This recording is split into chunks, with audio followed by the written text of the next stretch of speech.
जी sir. चलिए, अब कल हम लोगों ने इससे पहले पढ़ा था कि संविधान संशोधन क्या होता है, और संविधान संशोधन में हम लोगों ने कहा था कि संविधान संशोधन, ठीक है?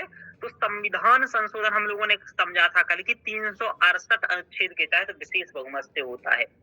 फिर बताया था बहुमत क्या होता है, फिर हमने बताया था साधारण बहुमत क्या होता है, फिर बताया था पूर्ण बहुमत क्या होता है, विशेष बहुमत क्या होता है, विशेष बहुमत प्लस आधे से अधिक राज्यों का समर्थन क्या होता है, ये सभी हम लोगों ने समझा था।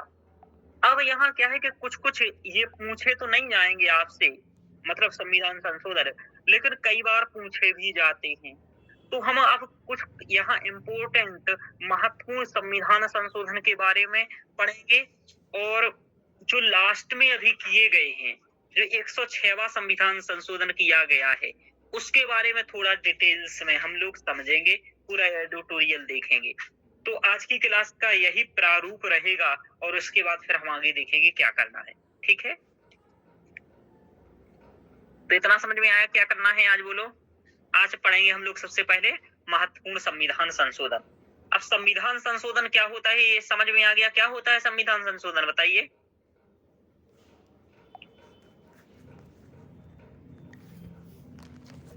बोलो रोशनी, क्या होता है संविधान संशोधन?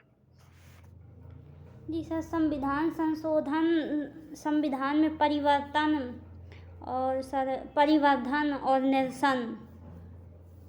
जी, करना तो संविधान। संविधान संशोधन से अभिप्राय संविधान में किसी परिवर्तन, परिवर्धन या निरसन से है, ठीक है?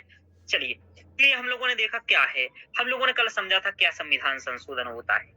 अब देखो, प्रथम संविधान संशोधन कब हुआ, और हम लोगों ने ये भी समझ लिया संविधान संशोधन क्यों, क्योंकि समय अनुरूप या परिस्थिति अनुरूप जो आवश्यकता पड़े उसे हम जोड़ सकें, समाहित कर सकें, परिवर्धित कर सकें, इसलिए प्रथम संविधान संशोधन 1951 यानी कि 1951 में आरंभ हुआ, और यानी कि शुरुआत में ही इसकी आवश्यकता पड़ गई। और क्या हुआ, देखो इसमें क्या रहा, इसमें रोमेश थापर बनाम स्टेट ऑफ मद्रास राज्यवाद में सर्वोच्च न्यायालय के निर्णय के परिपालन में यह संविधान संशोधन किया गया था।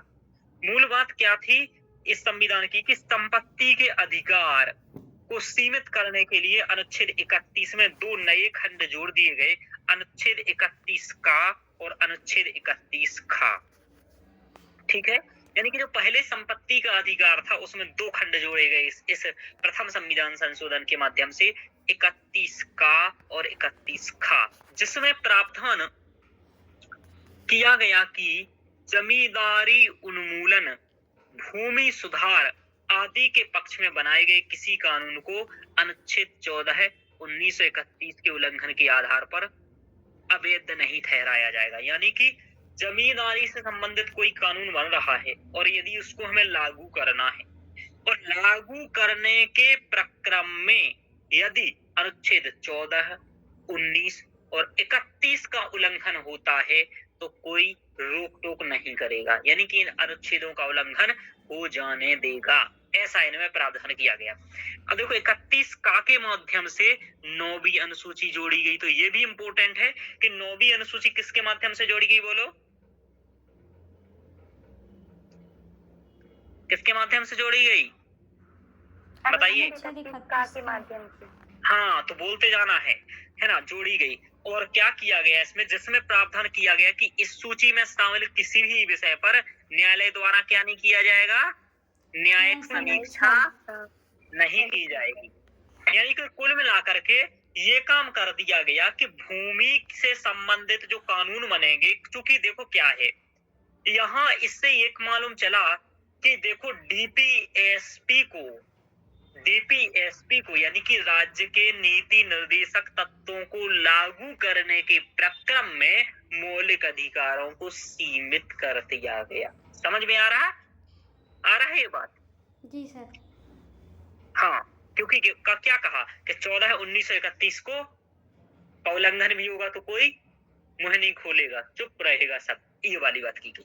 अब देखो अनुच्छेद 15 में एक नया खंड 15(4) भी जोड़ा गया। देखो केवल इस जो ये बदलाव प्रथम संविधान संशोधन था, एक बात और ध्यान रख लो, यह केवल भूमि सुधार से संबंधित नहीं था, ठीक है।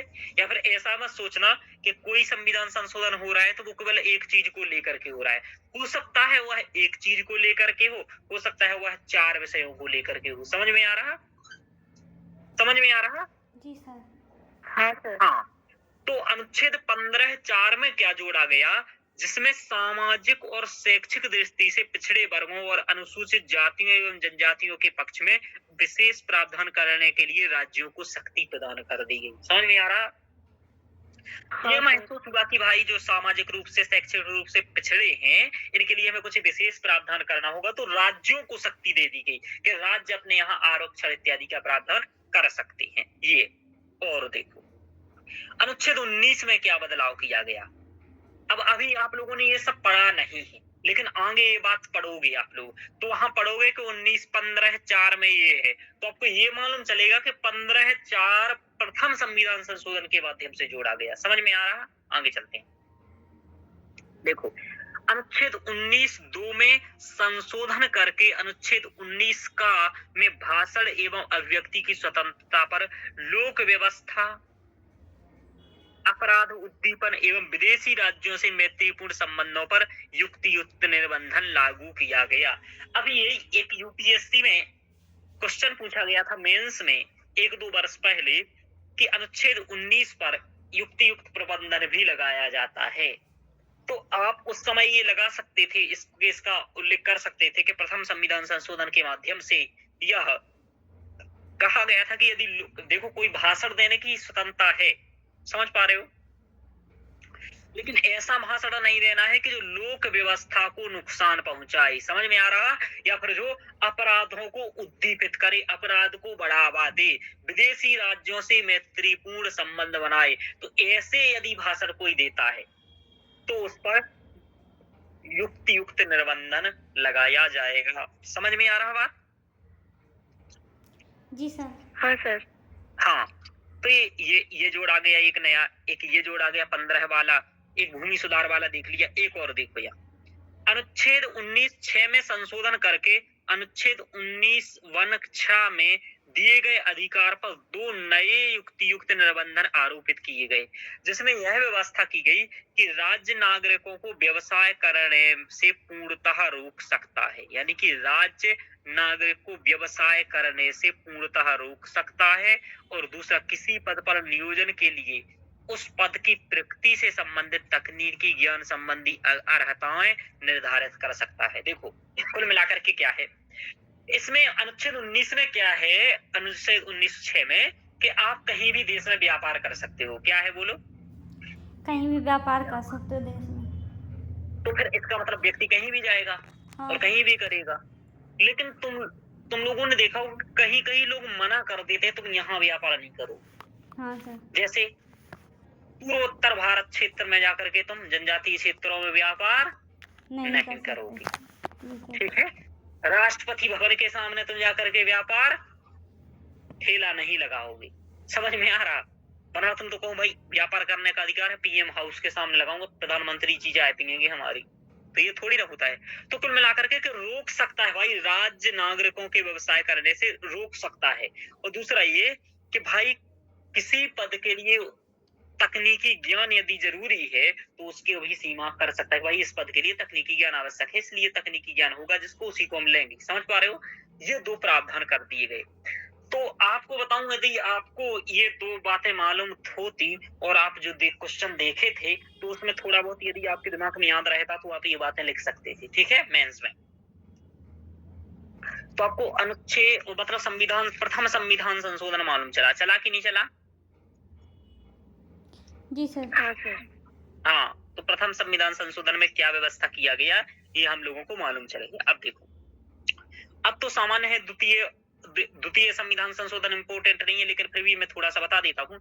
इसके द्वारा 1951 की जनगणना के आधार पर संसद में राज्यों के प्रतिनिधित्व को पुनः निर्धारित किया गया और लोकसभा में एक सदस्य के प्रतिनिधित्व को 7,50,000 लोगों से अधिक किया गया, ठीक है।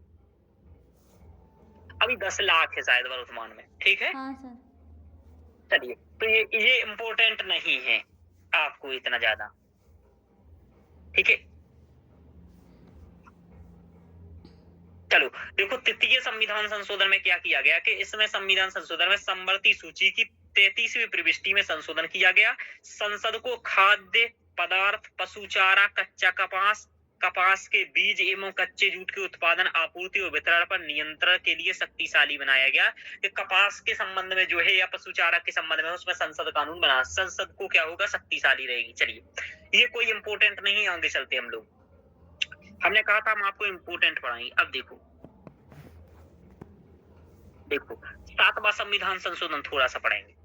7वें संविधान संशोधन में क्या हुआ, इसके माध्यम से निम्नलिखित परिवर्तन किए गए। का, खा, गा, घा श्रेणियों के राज्यों का वर्गीकरण समाप्त कर पूरे भारत को 14 राज्यों और 6 संघ शासित राज्यों में वर्गीकृत कर दिया गया। पहले क्या था कि 4 श्रेणियों के राज्य थे। समझ में आ रहा, इम्पोर्टेंट है, प्रीलिम्स में पूछा जाएगा, ठीक है ना। ध्यान रखो थोड़ा सा, प्रीलिम्स में ऐसा क्वेश्चन बन सकता है कि किस संविधान संशोधन के माध्यम से जो का, खा, गा और घा राज्य थे उनको समाप्त करके सीधे तौर पर राज्यों का कंसेप्ट ला दिया गया। जैसे 14 राज्य, 6 संघ शासित प्रदेश बना दिए गए। आज 28 राज्य और 8 केंद्र शासित प्रदेश है। ध्यान रखो 29 राज्य हो जाएंगे यदि जम्मू कश्मीर को पूर्ण राज्य का दर्जा दे दिया जाएगा कुछ दिन में, क्योंकि ऐसा न्यायालय आदेश दे चुका है, ठीक है। क्योंकि राज्य को यूटी बनाया गया था, ऐसा संभव नहीं है, लेकिन कर दिया गया। चलिए, तो ये है, इन राज्यों के नाम एवं सीमाओं का उल्लेख करते हुए इन्हें प्रथम अनुसूची में जोड़ दिया गया। तो देखिए आपकी कितनी अनुसूचियां हैं वर्तमान में संविधान में, बोलो कितनी अनुसूची है सुप्रिया? 12 अनुसूचियां। कितनी है? हाँ सर 12 है। हाँ, तो 12 अनुसूचियों में पहली अनुसूची में क्या है, राज्यों के नाम और उनकी सीमाओं का उल्लेख है। कोई राज्य क्या, कहां से क्या उसकी सीमा, ये किस अनुसूची में है बोलो? तो ये है 1 अनुसूची में। तो ये यही मैंने बता दिया। तो 7वें संविधान से याद रखना है कि प्रथम अनुसूची में क्या है, राज्यों के नाम इत्यादि के बारे में। द्वितीय और 7वीं अनुसूची में संशोधन किया गया। केंद्र शासित प्रदेशों के उच्च न्यायालयों के न्याय क्षेत्र का विस्तार किया गया। 2 या 2 से अधिक राज्यों के बीच सामूहिक न्यायालय की स्थापना किया गया। इसमें कि भाई 2 या 2 से अधिक राज्यों के लिए हम क्या कर सकते हैं, सामूहिक न्यायालय बना सकते हैं। ये प्रावधान कहा, इसी संशोधन के माध्यम से किया गया। तो आप लोग देख रहे हो, इससे क्या समझ में आ रहा है तुम लोगों को, ये संवैधानिक विकास क्या है, ये संवैधानिक विकास है, ठीक है ना। कि अब ये क्वेश्चन ऐसा बन जाए, लेकिन ऐसा बनेगा नहीं, मैं बता दे रहा हूं, लेकिन बन जाए यदि मेरे जैसा पहुंच जाए कि महत्वपूर्ण संविधान संशोधनों के संवैधानिक विकास का उल्लेख कीजिए, ऐसा बन सकता है पीसीएस में, यूपीएससी में नहीं। चलिए, लेकिन आप लोग ये सोच के तैयारी मत करना कि आप केवल यूपीएससी दो, ये भ्रम टूट जाएगा 2 साल बाद, 3 साल बाद, ठीक है। चलो, उच्च न्यायालय में अतिरिक्त न्यायाधीश एवं कार्यकारी न्यायाधीश की नियुक्ति की व्यवस्था, ठीक है। कि अतिरिक्त न्यायाधीश या कार्यकारी न्यायाधीश की व्यवस्था, जो नमन तुम उस दिन पूछ रहे होते ना हमसे, वो 7वें संविधान संशोधन द्वारा जोड़ा गया। अतिरिक्त न्यायाधीश या कार्यकारी न्यायाधीश की नियुक्ति की व्यवस्था। हाँ, इसके द्वारा अनुच्छेद 368(2) में प्रथम अनुसूची के भाग में दिए गए विनिर्दिष्ट शब्द को विलुप्त कर दिया गया। यानी कि इसमें क्या किया गया, 368(2) में भी बदलाव किया गया। चलो, तो ये सामान्य है, इतना ही पता रखना था। मेन बात ये रखनी थी यहाँ इस संविधान संशोधन में कि यहाँ 4 श्रेणियों के राज्यों को समाप्त करके क्या कर दिया गया, बोलो,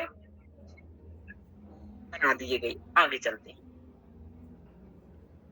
अब देखो आगे बढ़ चलते हैं। देखो, अब देखो क्या किया गया।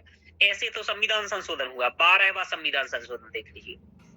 इसके द्वारा संविधान की प्रथम अनुसूची में संशोधन करके गोवा, दमन एवं दीव को भारत संघ शासित प्रदेश के रूप में शामिल किया गया। कि देखो आपको पता है कि 1961 में इसको मिलाया गया था, 1962 में यहाँ क्या हुआ, हाँ, ऑपरेशन विजय के माध्यम से यहाँ, फिर बाद में प्रथम अनुसूची में इसको क्या, गोवा को भी एक राज्य का दर्जा देकर के जोड़ दिया गया। मतलब पहले तो संघ शासित प्रदेश के रूप में शामिल किया गया था गोवा को, ठीक है ना, ध्यान रखो। आगे चलते हैं, देखो 13वें संविधान संशोधन के माध्यम से क्या किया गया, इसके द्वारा अनुच्छेद 371 का जोड़ा गया तथा नागालैंड के संबंध में विशेष प्रावधान कर उसे एक राज्य का दर्जा दे दिया गया। नहीं तो पहले भी नागालैंड भी राज्य नहीं था, ध्यान रखो। तो नागालैंड को फिर राज्य का दर्जा दे दिया गया और विशेष कुछ प्रावधान कर दिए गए। ये विशेष प्रावधान आज भी है नागालैंड के संदर्भ में। तो अभी हम लोग पढ़ेंगे कि विशेष राज्य का दर्जा, क्या पढ़ेंगे बोलो? जो अभी विशेष हाँ। राज्यों के दर्जे। बिहार मांगता है, लद्दाख मांग रहा है, ऐसे राज्य कुछ मांगते हैं। क्योंकि इन्हें कुछ विशेष चीजें होती हैं, इसलिए अभी नागालैंड को विशेष राज्य का दर्जा है। जम्मू कश्मीर का समाप्त कर दिया गया। चलिए आगे देखते हैं। ये कुछ बातें हम इसलिए बता रहे हैं कि ठीक है, थोड़ा सा पता रहना चाहिए कि इन संविधान संशोधनों में क्या क्या हो रहा था। ठीक है, समझ में आ रहा? किसी राज्य को दर्जा मिल रहा था, किसी को। एक क्वेश्चन पूछा गया, अभी आपको बताएंगे अगले संघ शासित प्रदेश में कैसे हमारा भारत संघर्ष, प्रतिस्पर्धा एवं सहयोग के माध्यम से एक महासंघ के रूप में स्थापित हो सका। तो ये इम्पोर्टेंट है कि आप याद रखो कि देखो, जैसे नागालैंड को जोड़ा गया 13वें संविधान संशोधन के माध्यम से। तो पहले जैसे गोवा, पहले ये क्या बनाया गया? पहले तो ये मतलब एक भारत का हिस्सा ही नहीं था। ठीक है, फिर भारत का हिस्सा बना और संघ शासित प्रदेश बना, फिर उसके बाद ये राज्य बना। ठीक है ना? ऐसे ही देखो, जम्मू कश्मीर पहले विशेष दर्जा था, समाप्त करके उसे पूर्णतः राज्य बना दिया गया। तो भारत के जो राज्य हैं, ठीक है, वो शुरुआत से अब तक एक जैसे नहीं है। इनका पहले कोई स्थिति रही, फिर बाद में स्थिति बदली, आज ऐसा। तो धीरे धीरे भारत आज 28 राज्यों 8 केंद्र शासित प्रदेशों में बन पाया। यानी कि आप कहो कि 1950 में ऐसा था तो नहीं था। आप देख रहे हो कब है ना कि 14 राज्य 6 संघ शासित प्रदेश, 7वें संविधान संशोधन 1956 में है। समझ पा रहे हो? यानी कि शुरुआत में भारत इतना अखंड नहीं था जितना भारत आज अखंड है। समझ पा रहे हो बात? हाँ सर। तो ये बातें आपको ये पढ़ने से मालूम चलती हैं। अब देखो, मैंने कैसे बताया कि आप गोवा वाले तथ्य को यूज कर सकते थे, उस उत्तर में कर सकते थे। वो तो तब करवाते जब ये पढ़ते। यदि कोई छोड़ करके ही चल देता तो कैसे पढ़वाते? वैसे कोई नहीं पढ़ाता ये चीजें। चलिए देखो, तो ये नागालैंड वाला हो गया। 14वां संविधान संशोधन के माध्यम से क्या हुआ कि इसके द्वारा केंद्र शासित प्रदेश पुदुचेरी को संविधान के प्रथम अनुसूची में शामिल किया गया। ठीक है, तो पुदुचेरी को कर लिया गया तथा अनुच्छेद 239 का जोड़ करके संघ शासित प्रदेश के विधानमंडल और मंत्री परिषद बनाने का संसद को अधिकार दे दिया गया। चलिए, तो पुदुचेरी के लिए अच्छा, आपको मालूम हो कि 3 ऐसे, मतलब अभी वर्तमान में 2 ही ऐसे राज्य हैं जिसमें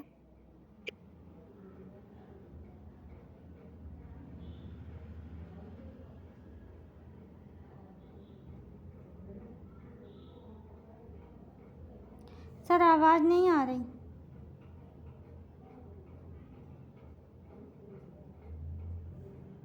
आवाज आ रही है? जी सर। हाँ देखिए, सर।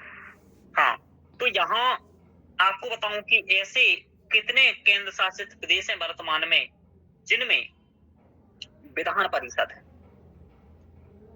सर 2। बोलो। हाँ, कौन कौन से? एक तो दिल्ली है सर, हाँ, और एक शायद नहीं, और ये जम्मू कश्मीर।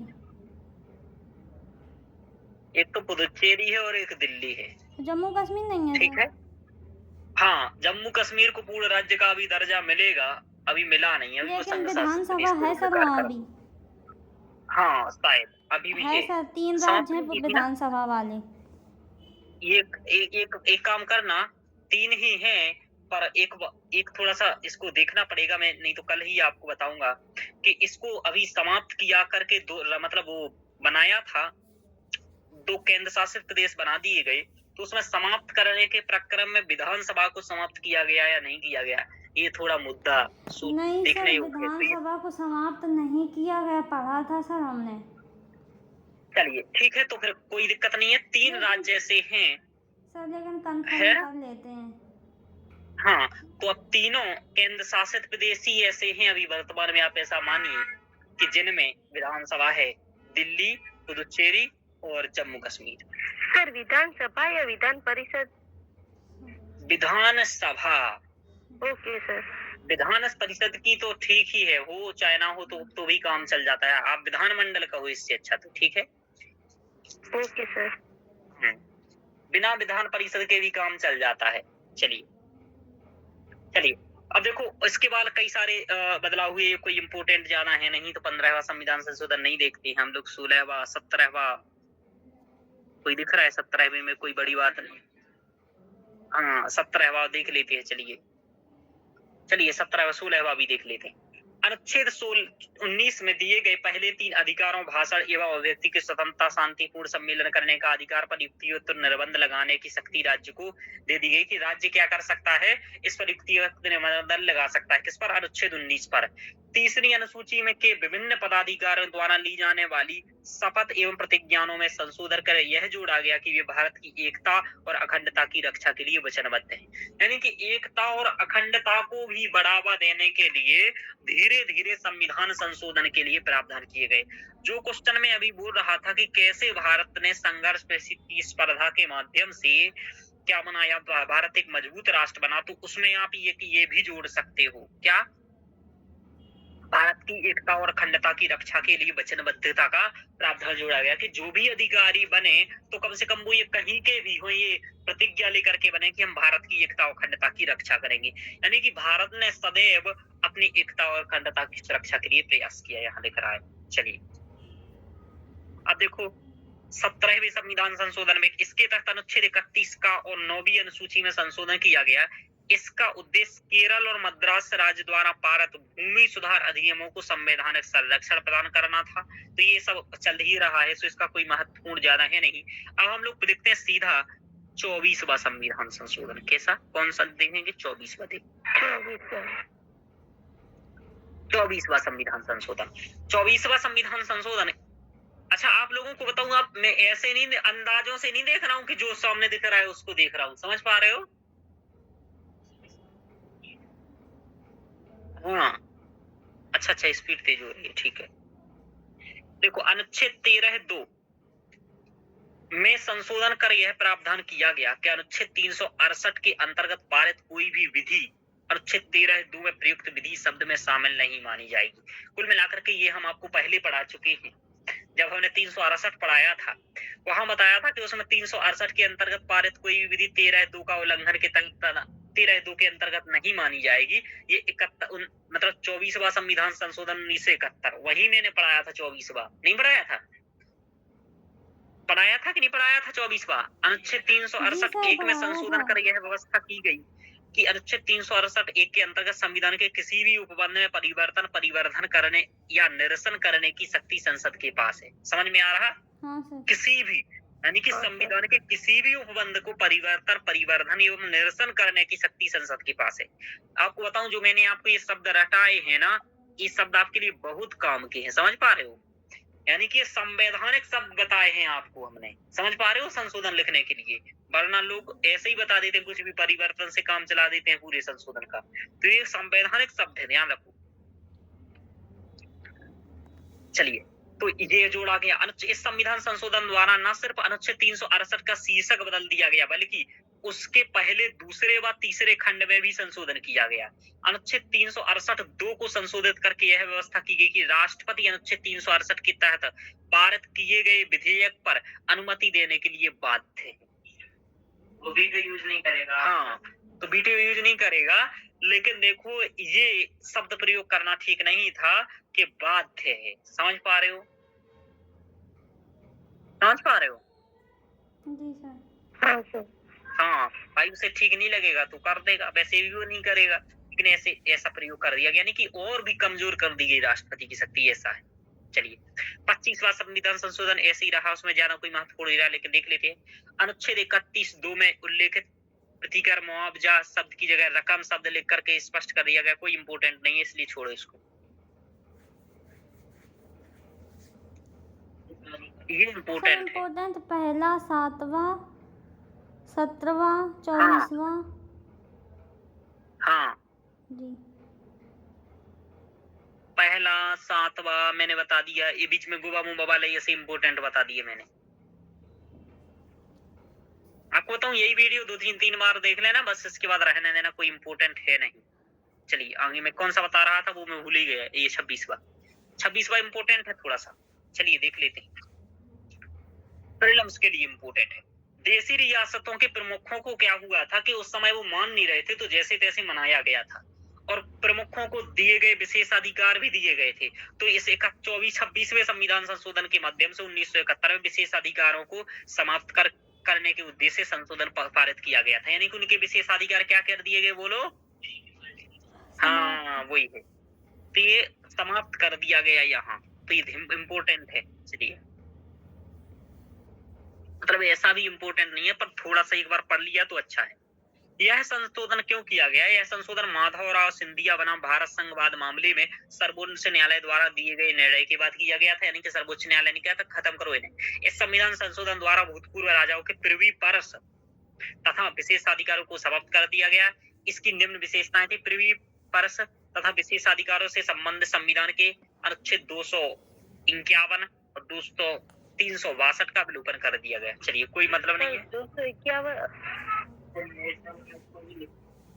हाँ चलिए, ये निरसन में इसका भी उपयोग कर सकते हो, जैसे हमने इस लिख देना कि 26वें संविधान संशोधन को निरसन कर दिया गया। ठीक है, धीरे धीरे चलिए।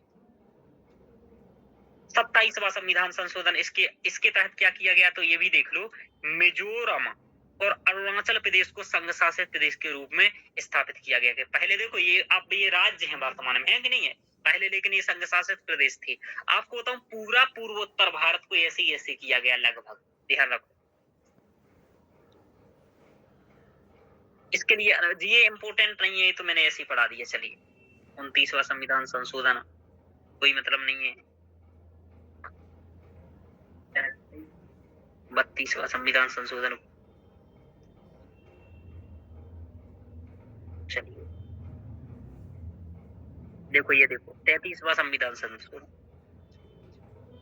1974 में किया गया। इसके तहत अनुच्छेद 101 और अनुच्छेद 190 में संशोधन किया गया। इसके तहत संसद एवं विधानसभा सदस्यों द्वारा दबाव में या जबरदस्ती किए जाने पर इस्तीफा देना अवैध घोषित किया गया। यानी कि इसके तहत क्या किया गया कि जो संसद एवं विधानसभा सदस्य होते हैं ना, सदस्यों द्वारा दबाव में या जबरदस्ती किए जाने पर इस्तीफा देना, यानी कि जबरदस्ती कर रहे पर इस्तीफा देना अवैध घोषित किया गया। एवं अध्यक्ष को यह अधिकार प्रदान किया गया कि वह सिर्फ स्वेच्छा में दिए गए उचित त्याग पत्र को ही स्वीकार करे। यानी कि कोई व्यक्ति से जबरदस्ती त्याग पत्र दिलवाया जा रहा हो, समझ पा रहे हो? या भाई तुम तो अपना सांसद का छोड़ो, तो इसलिए इसको ऐसा कर दिया कि भाई ऐसा नहीं। ठीक है, चलो आगे चलते, ज्यादा इंपॉर्टेंट नहीं है।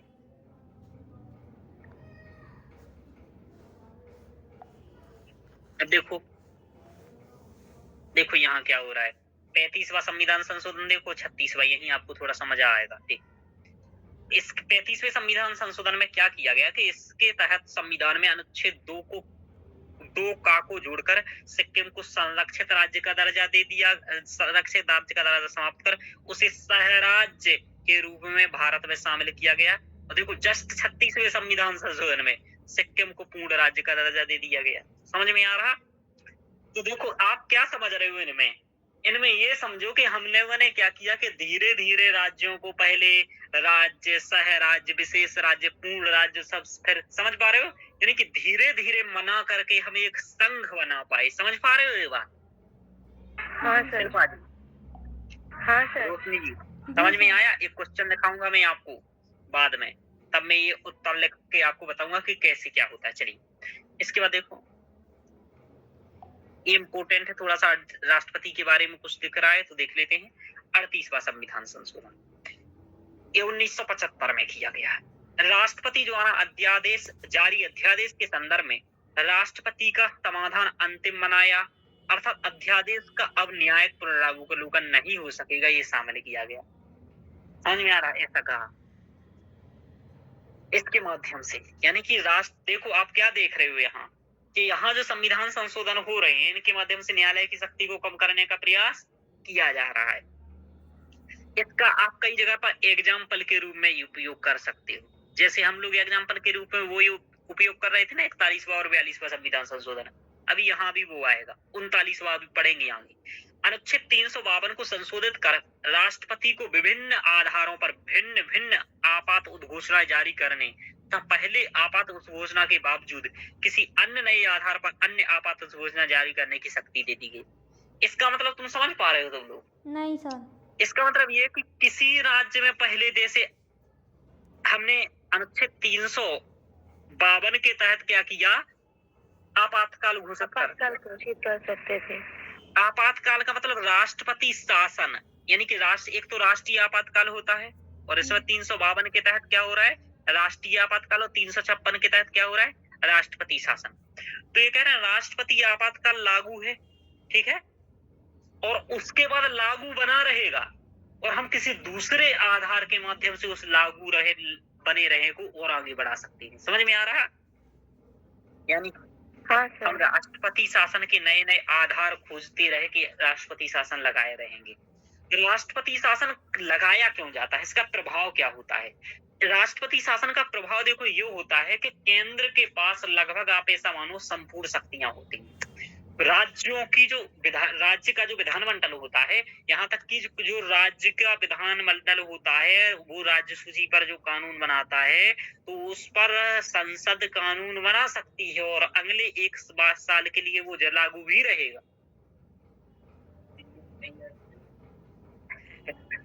कुल मिला करके ऐसे नहीं लगेगा सर्वोच्च न्यायालय दमदार है। उस समय की बात अलग है, आज की बात अलग है, आज तो बहुत अंतर है, पर हो सकता है सब संभव हो जाता। मोदी जी पूरा प्रयास करेंगे। चलिए, तो देखो ये क्या कि 300 ये इसलिए किया जाता है कि जब किसी को लगता है कि अपने ही भगवान छे, अपने ही भगवान बन जाए और अपने ही पूरे में करे, है ना, तो तब व्यक्ति ऐसा करता है, नए नए आधार दिखता है। हालांकि एक बात और हो सकती है, देखो ये कब हो रहा है, 1975 में हो रहा है। इस समय हालांकि युद्ध वगैरह सब खत्म हो चुके हैं, लेकिन यह इस समय भी हम लोगों ने क्या किया था, राष्ट्रीय आपातकाल लगाया था। ध्यान रखो सर, ये इंदिरा गांधी के समय की बात है ना सर ये? हाँ, इंदिरा गांधी के समय की बात चल रही है। चलिए अब देखो 356 में एक बात और, क्वेश्चन क्या पूछा गया 2023 में, 2023 का क्वेश्चन देखो आप इसी से। अब देखो एक बात बताऊं, आप लोगों को ऐसे क्वेश्चन रटे होना चाहिए जैसे आपके सर को। समझ में आ रहा? हमने आपको अभी क्या बताया था, एक क्वेश्चन कि भारत संघर्ष, प्रतिस्पर्धा व सहयोग से कैसे एक महासंघ का यानी कि फेडरल स्टेट का निर्माण कर पाया। समझ पाए हो? तो आपको बताना है कि धीरे धीरे किया और आज भारत एक मजबूत राष्ट्र है और मजबूत राष्ट्र के साथ उसके जो अंग हैं यानी कि राज्य, स्टेट, वह भी मजबूत है, ठीक है। और इसी के साथ विश्व में 5वें स्थान पर आर्थिक स्थिति में, ठीक है, भारत खड़ा हुआ है।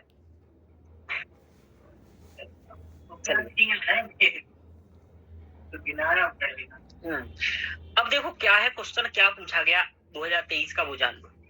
2023 में क्या पूछा गया कि हाल के दशकों में अनुच्छेद 356 के कम उपयोग के राजनीतिक एवं सामाजिक आधारों का विवरण कीजिए। समझ पा रहे हो क्या कहा गया? देखो मैं आपको बताता हूँ, 1 मिनट रुकिएगा, उसी की भाषा निकाल दूं तो ज्यादा अच्छा रहेगा। हाँ, अच्छा जी है।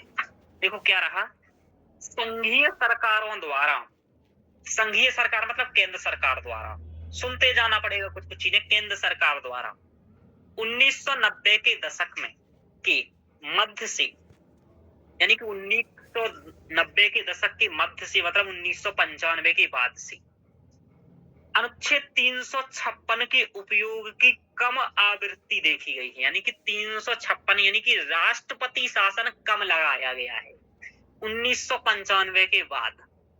तो इसके राजनीतिक और विधिक, सॉरी मैं सामाजिक बोल रहा था, इसमें विधिक एवं राजनीतिक कारकों का विवरण प्रस्तुत कीजिए। क्या मतलब ये पूछ रहा है कि 1995 के बाद राष्ट्रपति शासन कम क्यों लगा रहे हैं, क्या कारण है? राजनीतिक और विधिक। समझ पा रहे हो ये वाली बात? तो ये पूछ रहा है।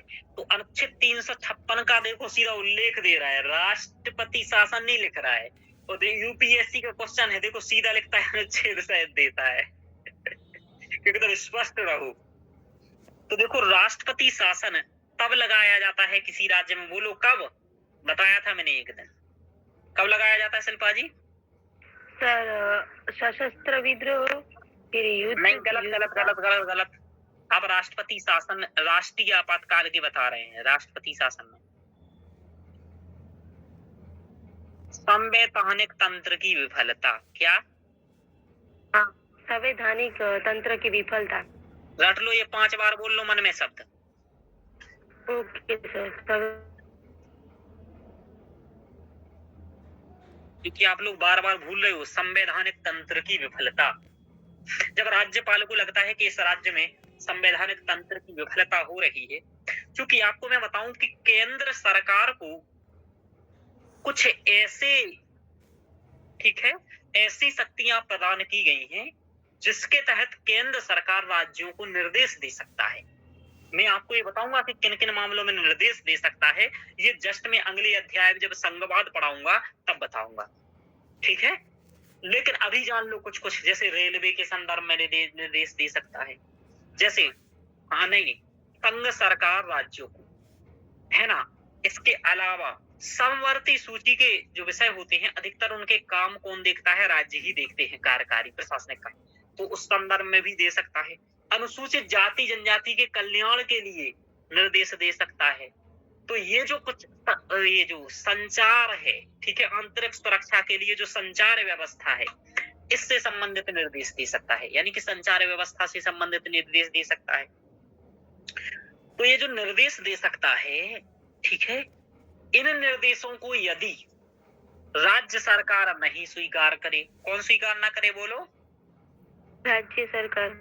यानी कि केंद्र ने कुछ कहा, ठीक है, सुप्रिया की मम्मी ने कुछ कहा और सुप्रिया ने नहीं माना, तो फिर क्या हो जाएगा? सुप्रिया पर राष्ट्रपति शासन लग जाएगा, मम्मी का शासन लग जाएगा और बहुत इनकी पिटाई होगी। यानी कि राज्य सूची के विषयों पर फिर मम्मी काम करेंगी और सुप्रिया की गुल्लक फोड़ करके पैसे निकाल लेंगे। समझ में आ रहा है?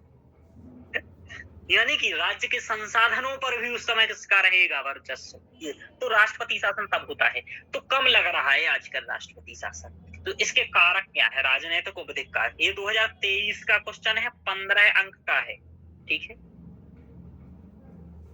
चलिए, ये वैसे संघवाद का क्वेश्चन है, यहाँ का क्वेश्चन नहीं है, लेकिन मैं क्वेश्चन इसलिए समझा दिया क्योंकि यहाँ राष्ट्रपति शासन की बात आया, इसलिए कि आपको ये याद रहे। थोड़ा सा मैं दूसरी बात यहाँ बता दूं, तो समझ में आया इतना बात?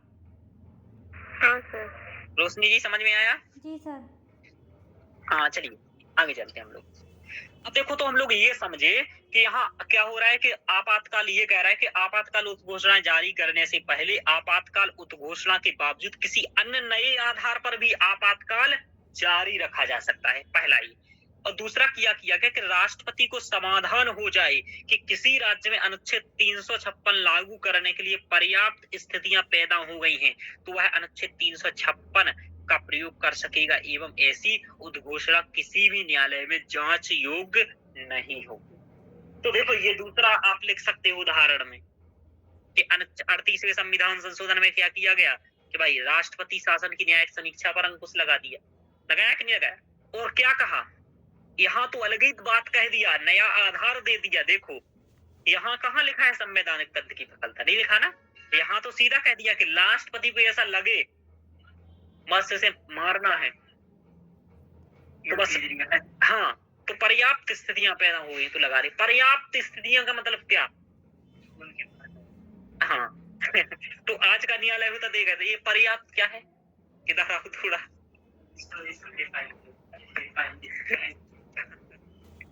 चलिए, तो ये वाला बात है। यानी कि देखो इस समय क्या चल रहा था, इस समय सीधा सादी बात थी कि संघ सरकार, ऐसी बात नहीं है। देखो मैं आपको बताऊं, मैं आपको असली स्थिति बता दे रहा हूं। क्या होता है कभी कभी जब कोई अच्छा व्यक्ति होता है और राष्ट्र में असलियत में सुधार करना चाह रहा होता है, समझ पा रहे हो? समझ पा रहे हो? जी सर। तो वो ये चाहता है कि जो बात मैं कहूं वो सब माने, समझ पा रहे हो? तब तो उसकी बात लागू हो पाएगी, सुधार हो पाएगा। लेकिन दिक्कत क्या थी कि इस समय तक 1967 के बाद से स्थितियां समझो, 9 राज्यों में कांग्रेस हार गई। ठीक है, इससे पहले एक पार्टी शासन चलता था, कांग्रेस। हर राज्यों में कांग्रेस और केंद्र में कांग्रेस। तो जो केंद्र कहता था वो काम राज्यों में होता था, ठीक है, बिना चर्चा विमर्श के। लेकिन इसके बाद 1967 के बाद कांग्रेस 9 राज्यों में हार गई। अब आ गई क्षेत्रीय पार्टियां। क्षेत्रीय पार्टियां होती है क्षेत्रीय मुद्दों के संदर्भ में, और केंद्रीय पार्टी होती है केंद्रीकरण के चक्कर में। तो केंद्रीकरण करने से संबंधित यदि कोई लागू करना है तो क्षेत्रीय पार्टियां उसमें नहीं करने देंगी लागू। तो इंदिरा गांधी कोई भी बड़ा सुधार ले नहीं पा रही क्योंकि राज्य मान नहीं रही थी। तो इंदिरा गांधी को क्या दिखा, इस अब राज्य तो मान नहीं रहे हैं, कि संविधान का ही हम क्या कर सकें, उपयोग कर लें। तो उन्होंने संविधान का उपयोग किया और अपनी जितना बन सका उतना प्रयास किया कि भाई हम कुछ सुधार कर सकें। चूंकि तो इसे ऐसे करने के प्रक्रम में वो एक तानाशाही की ओर आगे गई, लोकतंत्र के विपरीत। समझ पा रहे हो, लोकतंत्र में भले लोग गलत सोचें लेकिन लोकतंत्र है तो गलत सहना पड़ेगा। समझ पा रहे हो, ये वाली बात है। तो आप इसका दूसरा पक्ष समझ पाए हो? जी हाँ सर। सर। हाँ, कि बड़ा सुधार करना है तो सभी का सहयोग चाहिए, लेकिन सभी लोग ना मान रहे हो तो जूता मार के मनवा लो, ये वाला सिस्टम चल रहा था। ठीक है, तो वो भी यही चाह रहे थे कि सबको जूता मार के मनवा लें, लेकिन वो चल नहीं सकता है क्योंकि लोकतंत्र है। तो इसलिए, लेकिन प्रयास तो व्यक्ति पूर्ण करता है। ठीक है, तो ऐसा है सिस्टम। ऐसा ही कुछ कुछ सिस्टम वर्तमान में भी है।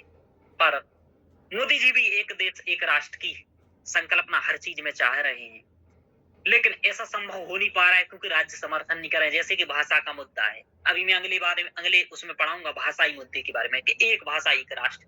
दक्षिण के राज्य मानने को तैयार नहीं है, पूर्व उत्तर के राज्य मानने को तैयार नहीं है, लेकिन समान नागरिक संहिता का मुद्दा, ये सब ऐसे ही मुद्दे हैं। संघवाद के तो सब मुद्दे लड़ाई वाले हैं।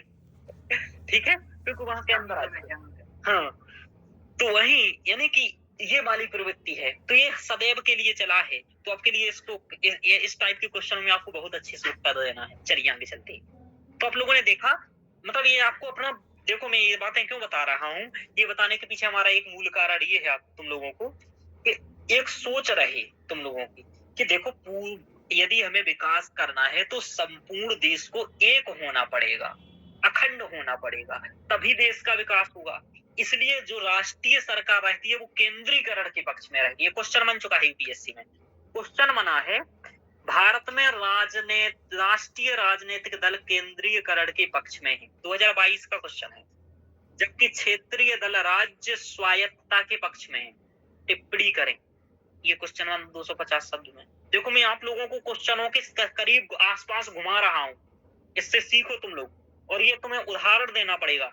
इससे पहले वो उसी उदाहरण दे करके कह रहा है कि राष्ट्रीय एकता और अखंडता बनाए रखने के लिए भारतीय संविधान केंद्रीकरण करने की प्रवृत्ति दर्शाता है कि भाई एकता और अखंडता बनी रहे, इसलिए केंद्रीकरण करो। लेकिन और ऐसा कब किया गया, महामारी अधिनियम 1897, उदाहरण दे रहा है क्वेश्चन, आपदा अधिनियम 2005 तथा हाल ही में पारित किसान कृषि क्षेत्र के अधिनियमों के परिप्रेक्ष्य में सुस्पष्ट करिए। देखिए मोदी जी चाह रहे हैं एक देश एक कृषि, समझ रहे हैं, यही 2020 को आया, 2020 में आया था। देखो 2020 में भी क्वेश्चन भी आया।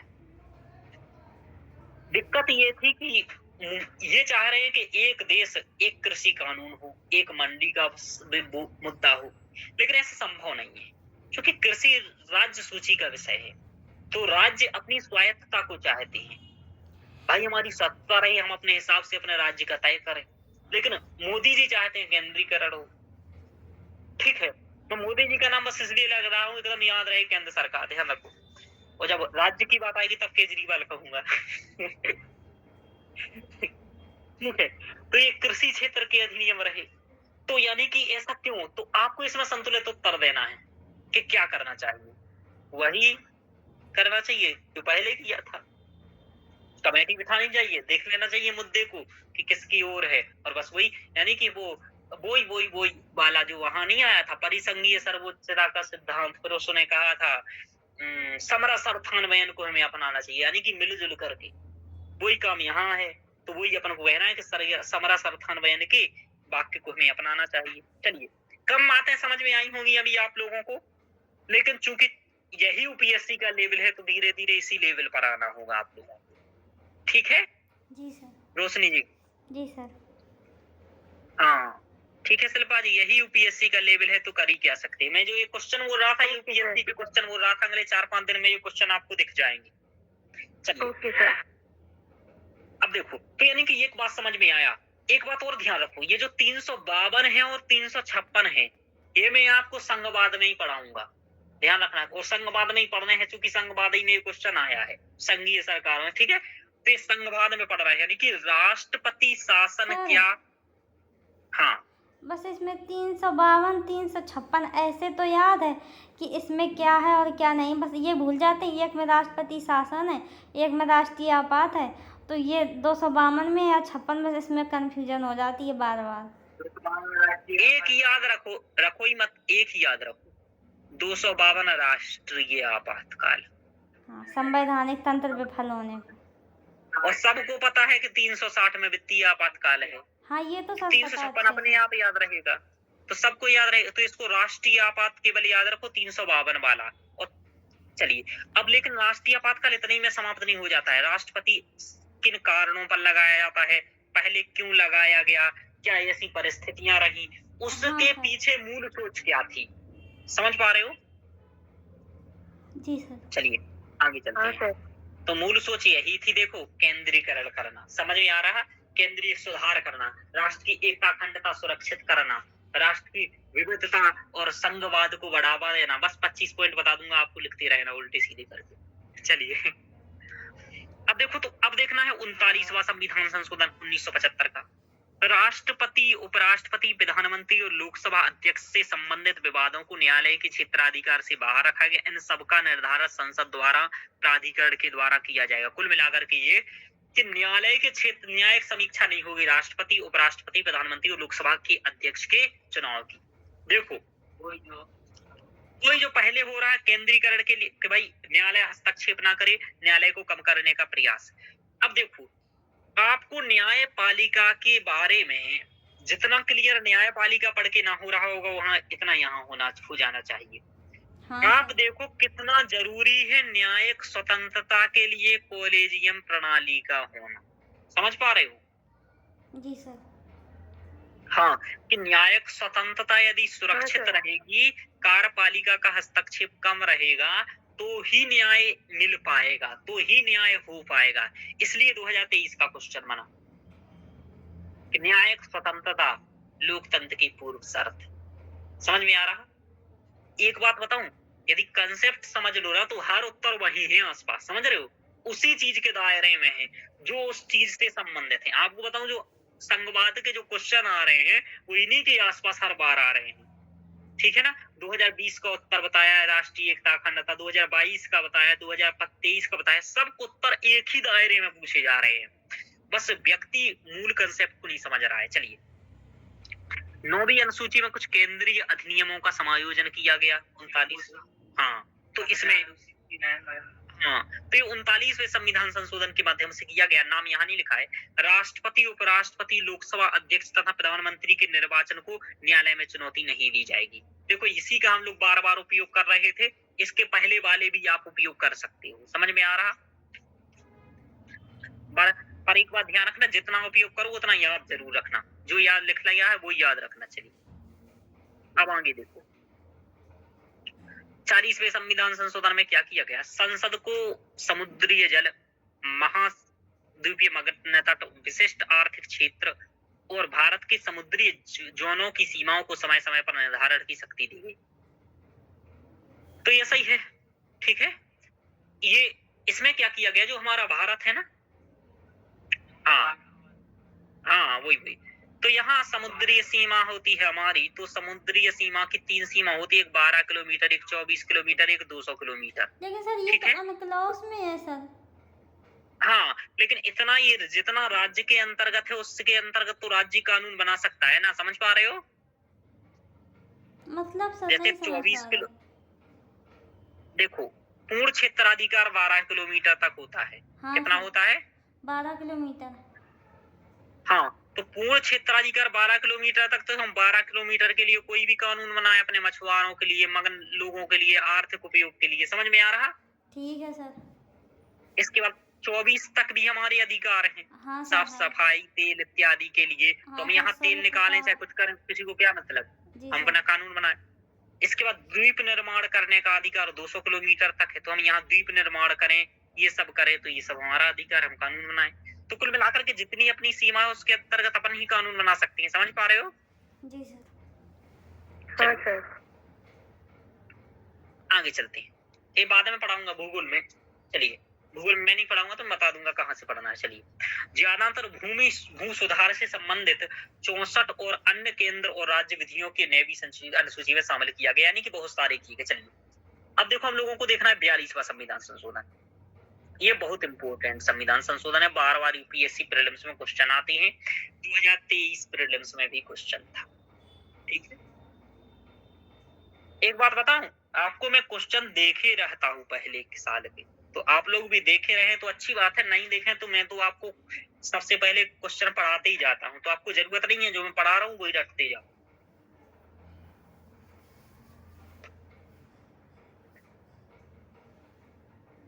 आप में से किस किस ने न्यायपालिका के क्वेश्चन 15 बार पढ़ लिए?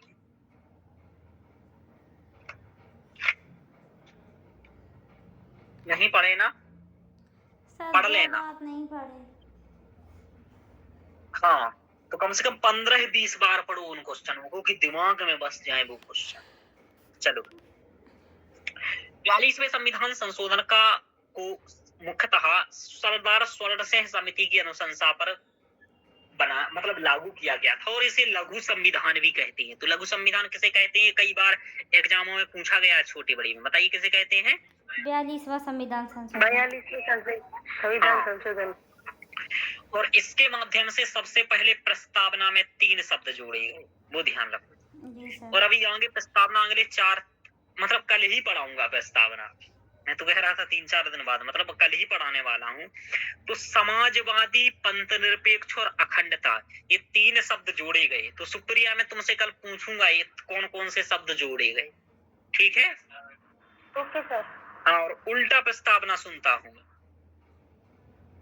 कि अंगीकृत अधिनियमित और आत्मार्पित किया गया, तो आत्मार्पित, अधिनियमित और अंगीकृत किया गया, ऐसा उल्टा। चलिए, हालांकि उल्टा नहीं, सीधा ही सुना देना। चलिए, समाजवादी, पंथ निरपेक्ष और अखंडता, 3 शब्द जोड़े गए। समझ में आ रहा? तो देखो, ये मैंने उदाहरण भी आप लोगों को दिया था कि हम नई चीजों को कैसे जोड़ सकते हैं यदि हमारे पास संशोधन का अधिकार है। आप लोग स्वयं सोचो, यदि हमारे पास संशोधन करना ना होता तो हम नई नई चीजों को जोड़ पाते क्या शिल्पा जी? नहीं सर। हाँ, तो नहीं जोड़ पाते तो फिर ये सब अच्छा, यानी कि हमारा जो संविधान है वो समृद्ध नहीं हो पाता, और अभी तक किसी न किसी ने फेंक दिया होता। क्योंकि 42वां संविधान संशोधन देखो इंदिरा जी ने किया, यदि वो नहीं कर पाते तो बचने देती संविधान, तो दूसरा लिख देते। समझ में आ रहा है?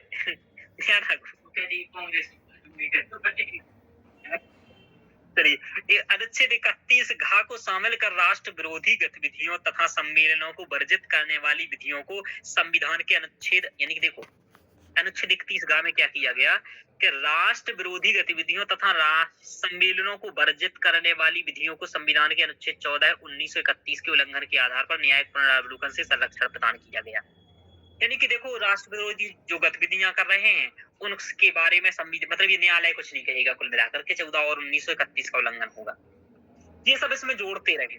कुछ नए नीति निर्देशक तत्व शामिल किए गए, और वेरी इंपॉर्टेंट है ये नीति निर्देशक तत्व, तो ध्यान रखो पेपर में पूछे जाएंगे प्रीलिम्स में खास कर। क्योंकि देखो क्या जोड़े गए, हमने आपको पढ़ाया था निःशुल्क कानूनी विधिक सहायता। हाँ, 1995 पक्का, 1995 पक्का, देखना एक बार। निःशुल्क कानूनी विधिक सहायता, ठीक है, निःशुल्क कानूनी विधिक सहायता। हाँ, निःशुल्क कानूनी विधिक सहायता अनुच्छेद 39, ठीक है, ये जोड़ा गया। उद्योगों आदि के प्रबंधन में कामगारों की सहभागिता 43 का जोड़ा गया। देश के पर्यावरण में वन्यजीव संरक्षण अनुच्छेद 48 का जोड़ा गया। 3 जोड़े गए, 39 का, 43 का और 48 का। देख रहे हो शिल्पा जी, प्रीलिम्स में पूछा जाएगा। हाँ सर। तो ये तो स्टार बना लो कि ये तो लिखना ही है। और जो मैं पढ़ा रहा हूँ इसको आपको अपने रजिस्टर में लिख लेना है। ये मैंने किताब का जोड़ दिया है यहाँ, लेकिन आपको क्या करना है कि लिख लेना है, ठीक है, एक बार लेक्चर देख करके। यदि भूल जाओ तो क्या क्या लिखना है। अनुच्छेद 31 ग में संशोधन कर यह प्रावधान किया गया कि भाग 4 में शामिल किसी भी नीति निर्देशक तत्व के पक्ष में संसद द्वारा बनाई गई विधि को मूल अधिकारों से संबंधित अनुच्छेद 14, 19, 31 के उल्लंघन के आधार पर न्यायालय में प्रश्नगत नहीं किया जाएगा। देखो यहाँ क्या किया जा रहा है, देखो जो बात मैं कह रहा हूं उसको आप लोग समझो। न्यायालय में प्रश्नगत नहीं किया जाएगा, समझ में आ रहा? क्या नहीं किया जाएगा न्यायालय में प्रश्नगत? क्या नहीं किया जाएगा? ये नहीं किया जाएगा कि हम यदि नीति निर्देशक तत्वों को लागू कर रहे हैं तो यदि 14, 19, 31 का उल्लंघन हो रहा है तो तुम इसके माध्यम से न्यायालय नहीं जाओगे। ऐसा इंदिरा गांधी जी क्यों कर रही हैं? क्योंकि वो नीति निर्देशक तत्वों को लागू करना असलियत में चाह रही हैं। समझ में आ रहा?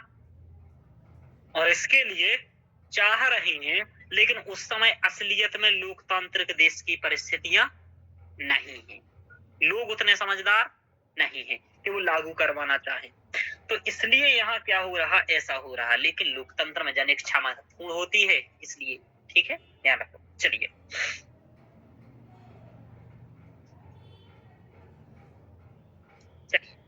आगे चलते।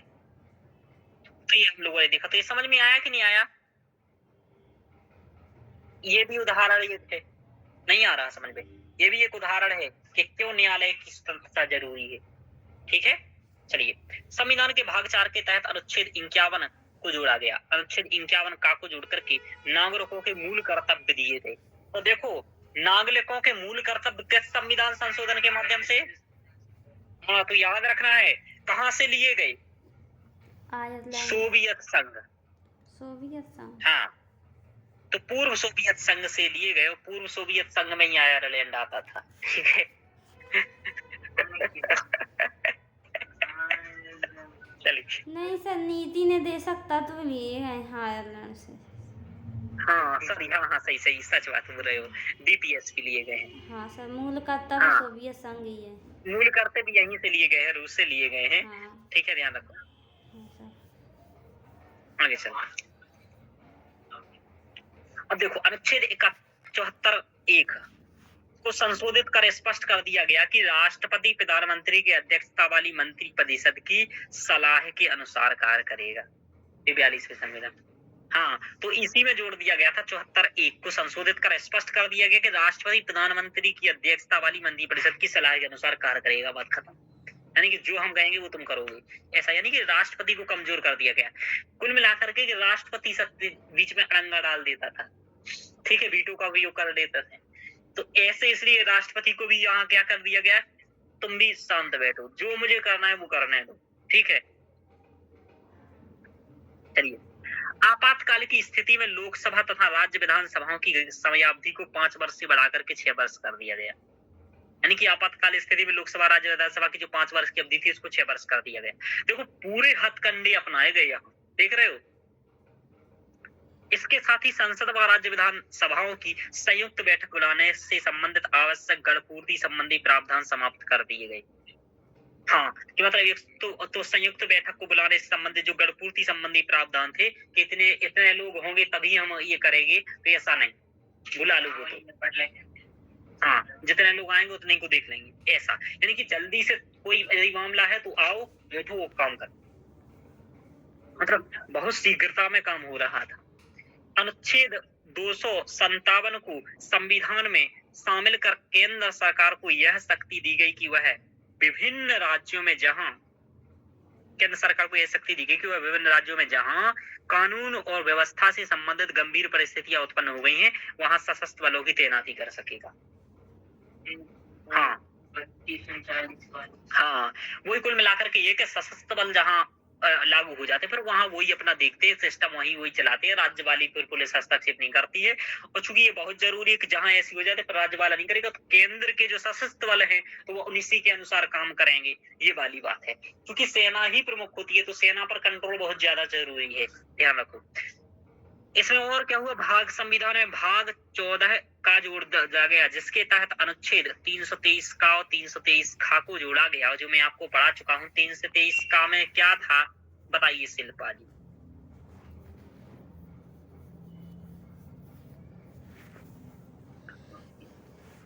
तीन सौ तेईस का और 323 का, चूंकि ये पढ़ा चुके हैं तो नमन डंडा भी ले आना पड़ेगा। तुम्हारे लिए मिल जाएगा, बताओ शिल्पा जी। सुप्रिया चलो बता दो। हाँ सर, पढ़ा है सर। सुप्रिया चलो तुम बता दो, चलो। नमन, हाँ देखो, मतलब देखो उसने अनुच्छेद सहित बता दिया। हाँ, क्योंकि रोशनी जी तो बता देंगी, मुझे मालूम सर, चल रहा है। एकात्मक और संघात्मक के बारे में पढ़ा था सर, 323 क और ख में। हाँ बहुत बढ़िया, इन्हें 5 लाख का ताली बजाओ, ताली बजाओ सुप्रिया इनके लिए, बजाओ ताली। बहुत बढ़िया, वेरी गुड, हम ही बजा देते हैं, सर की तरफ से फूल ले लो, लो बहुत अच्छा बताया। बताइए नमन। अब देखो इतना पता नहीं चल रहा है, यदि टॉपिक आ गया पेपर में तो क्या लिखोगे, वहां तो खत्म है कॉपीराइट वो सब। और पढ़ने के बाद पहले तो छोड़ दो, और वो भी पूरे 2 दिन की क्लास, मतलब 1 दिन की पूरी क्लास, 2.5 घंटे 2 घंटे की क्लास। अच्छा वैसे शायद नमन ने पढ़ा नहीं है ये, 24-29 का पता है, नमन ने पढ़ा नहीं था ये, लेकिन लिखा था।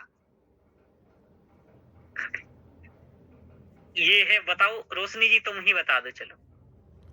सर 323 का में है प्रशासनिक अधिकरण और 323 खा में है अन्य अधिकरण। वेरी गुड, जैसे एनजीटी हाँ सर। और इधर कैद कर दो केंद्रीय प्रशासनिक अधिकरण, और यहाँ मान लो राष्ट्रीय हरित अधिकरण, यानी कि अन्य और उससे आयकर अपीलीय अधिकरण मान लो, सशस्त्र बल अधिकरण मान लो, है ना। और क्या था वो, एक और था, उससे भी क्या करता है, शेयर मार्केट वाला अधिकरण भी था एक। तो ऐसे 4-5, यानी कि अन्य अधिकरण, पर्यावरण से संबंधित, कर से संबंधित, जिस भी चीज से संबंधित बनाना हो बना लो। मैंने आपको यहाँ तक कि ये भी बताया था शिल्पा जी कि 323 का और 323 खा में क्या अंतर है, इसको मैंने 1.5 पेज में बताया था, दोनों अनुच्छेदों के अंतर को, तो मुझे पेज सहित याद है। चलिए, तो शिल्पा जी स्थिति ठीक नहीं है तुम्हारी, सुन रही हो? हाँ सर। हाँ, फिर कोई मतलब नहीं है ऐसे पढ़ने का, ऐसे नहीं हो पाएगा कि एक ही ओके सर। हाँ 2 घंटे पढ़ रहे हो और वही खत्म हो जाए। कितना अच्छा संविधान संशोधन, ये सबको रिवीजन कर पा रहा है ना, सब नहीं करवा रहा है, मोले कदी क्या निपट गए। हम वो जल्दी निकाल देंगे। अनुच्छेद देखो 352 एवं 356 में संशोधन कर राष्ट्रपति को संपूर्ण देश के लिए एक साथ या देश में किसी भी भाग में आपातकाल उद्घोषणा जारी करने की शक्ति दी गई, कि मतलब राष्ट्रपति आपातकाल उद्घोषणा जारी कर सकते हैं कहीं भी, एवं राज्य में संवैधानिक तंत्र की विफलता के आधार पर लगे राष्ट्रपति शासन की अवधि 6 माह से बढ़ाकर 1 वर्ष करने की संसद को शक्ति दे दी गई। तो ये अब 6 महीने नहीं, अब 1 साल तक लगेगा राष्ट्रपति शासन।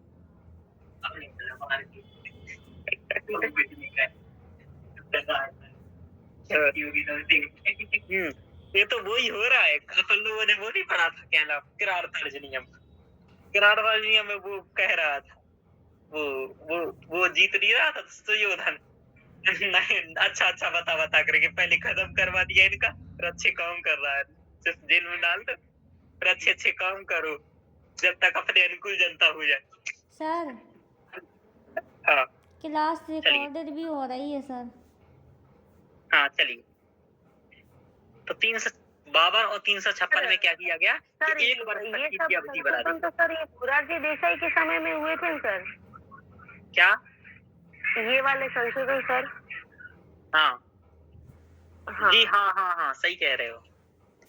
सर, आपने बोला ना कि मतलब आप आई थिंक आप ये बोल रहे थे कि ये इंदिरा गांधी के समय हो रहा था, लेकिन सर इस टाइम पे तो इंदिरा गांधी नहीं मोरारजी देसाई थे सर, इन्होंने ये सब संशोधन करवाए थे। किस समय? 1977 में आए थे मोरारजी देसाई। हाँ और 42वां संविधान संशोधन अधिनियम 1976 है। हाँ, चलिए आगे चलते हैं।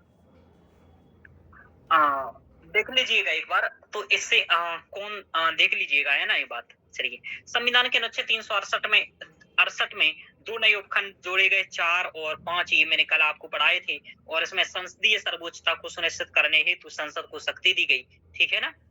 संसदीय सर्वोच्चता को देखो क्या लिखा है, संसदीय सर्वोच्चता को सुनिश्चित करने हेतु संसद को शक्ति दी गई कि वह अनुच्छेद 368 से संबंधित संशोधनों की प्रक्रिया द्वारा संविधान के किसी भी उपबंध में संशोधन कर सकती है और न्यायालय में उसे प्रश्नगत नहीं किया जाएगा। कुल मिलाकर के यहाँ ऐसी प्रणाली को अपनाया जा रहा था जैसी ब्रिटेन में थी। हाँ सर, ठीक है ना, ऐसी प्रणाली है ब्रिटेन में जो इस अनुच्छेद में लिखी है। तो ब्रिटेन की प्रणाली कहीं और मत देखो, इस अनुच्छेद में झांक लो एक बार, जो वहां संसदीय सर्वोच्चता है, ठीक है। जी सर। देख रहे हैं शिल्पा जी, आगे चला जाए। हाँ सर। हाँ चलिए, उच्चतम न्यायालय ने मिनर्वा मिल्स लिमिटेड और अन्य बनाम भारत संघवाद में ASTC 591 के मामले इस धारा को अविधिमान्य घोषित कर दिया। साथ ही अनुसूची में परिवर्तन कर राज्य सूची में कुछ नई प्रविष्टियां शामिल की गई, जैसे कि शिक्षा, वन संपदा, जनसंख्या नियंत्रण, परिवार नियोजन, जीवों के पक्षियों और बाप आदि संवर्ती सूची में स्थानांतरित कर दी गई। तो देखो ये कुछ ध्यान रखो, यानी कि या इसमें राज्य सूची में कुछ नई प्रविष्टियां शामिल की गई थी जो यहाँ दिख रही है, शिक्षा, वन संपदा, जनसंख्या, परिवार नियोजन, जीव पक्षियों आदि। ये सब लोकसभा एवं विधानसभा की सभी सीटों की संख्या को वर्ष 2001 तक स्थिर कर दिया गया कि इतनी ही रहेंगी 2001 तक, ठीक है। हाँ सर। चलिए, तो ये वाले संशोधन हुए। 42वां संविधान संशोधन था, बहुत सारी चीजें इसमें थी, मैंने आपको बताया, तो ये ध्यान रखिएगा। चलिए आगे चलते हैं। अब आगे देखेंगे 42वां के बाद हम सीधे देखेंगे 43वां, देख लेते हैं थोड़ा सा क्या हो रहा था। अनुच्छेद घ जो संसद को राष्ट्र विरोधी गतिविधियों तथा सम्मेलन से वर्जित करने के लिए विधि बनाने की शक्ति देता था, को समाप्त कर दिया गया। 42वें संविधान संशोधन द्वारा जोड़े गए उन प्रावधानों को भी समाप्त कर दिया गया जो सर्वोच्च न्यायालय द्वारा उच्च न्यायालय की शक्तियां कम करती थी, ठीक है, इसको भी कर दिया गया। तो इसके माध्यम से मैं इस संशोधन की बात कर रही थी कि जो ये मोरारजी देसाई के समय हुआ था। हाँ वो यही है, ठीक है, इन्होंने ठीक किया, और इन्होंने यहाँ करके राष्ट्रपति का भी वो कर दिया था कि राष्ट्रपति एक बार लौटा सकती है, ठीक है। Okay sir. हाँ और थोड़ा जो मुझे डाउट क्रिएट हुआ मैं वो क्लियर कर लूंगी। चलिए आगे चलते हैं। आपने मतलब पढ़ा है ये चीज पहले थोड़ा बहुत, है ना। अरे सर पढ़ा नहीं है सर, आपने जो कल क्वेश्चन दिया था ना लिखने के लिए सर, इसके लिए ये सब सारी डिटेल्स में गई थी, क्योंकि आपने क्वेश्चन को देखने के लिए मना कर दिया था। तो अरे बाप रे, बहुत बढ़िया। अपने घर से चोरी नहीं करेंगे लेकिन दूसरे से के घर से चोरी करके लेंगे। नहीं सर, चोरी नहीं सर, देखना तो पड़ेगा सर। एक ही पॉइंट याद आ रहा था तो सर दूसरे पॉइंट ढूंढने तो पड़ेंगे ना सर, उसके लिए चोरी थोड़ी करिए सर, पढ़ना तो पड़ेगा। आपको जो पढ़ाया ना उसके आधार पर लिखने का प्रयास करना चाहिए था ना सर। मतलब मुझे उसमें एक ही 2 पॉइंट ही याद आ रहे थे सर, ज्यादा कुछ भी याद नहीं आ रहा था, इसलिए सर फिर मैं गई आगे। अच्छा है, चलिए। संपत्ति के अधिकार से संबंधित अनुच्छेद 19 देखो 44वें संविधान संशोधन में क्या किया, क्योंकि संपत्ति के अधिकार से संबंधित जो 19(1)(4) एवं अनुच्छेद 31 मूल अधिकारों से हटा दिया गया, जैसे एक नई अनुच्छेद 300 का के माध्यम से विधिक अधिकार बना दिया गया, यानी कि यही 44वें संविधान संशोधन के माध्यम से इस संपत्ति के अधिकार को हटा दिया गया था, ठीक है, और इसे केवल विधिक अधिकार बना दिया गया जो 300 में शामिल किया गया। यही आज तक चल रहा है। तो संपत्ति का अधिकार किसमें है? 300, ठीक है। अनुच्छेद 300 में, ध्यान रखो। आगे क्या हुआ कि अनुच्छेद 22 के अंतर्गत निवारक निरोध से संशोधन कर राज्य द्वारा किसी भी व्यक्ति को निरुद्ध करने व रखने के अधिकारों को सीमित कर दिया गया। वह यह संशोधन व्यवहार में लागू नहीं हो सका क्योंकि जनता पार्टी की सरकार गिर गई थी, इसलिए। अनुच्छेद 71 में को संशोधन कर राष्ट्रपति और उपराष्ट्रपति के निर्वाचन से संबंधित विवादों की जांच करने का अधिकार पुनः सर्वोच्च न्यायालय को सौंप दिया गया और 39वें संविधान संशोधन अधिनियम 1975 द्वारा जो अधिकार छीन लिया गया था उसको वापस कर दिया गया। समझ में आ रहा? यानी कि कुल मिलाकर के 44वें संविधान संशोधन के माध्यम से क्या किया गया कि वो वापस कर दिया गया, पहले जो ले लिए गए थे। चलिए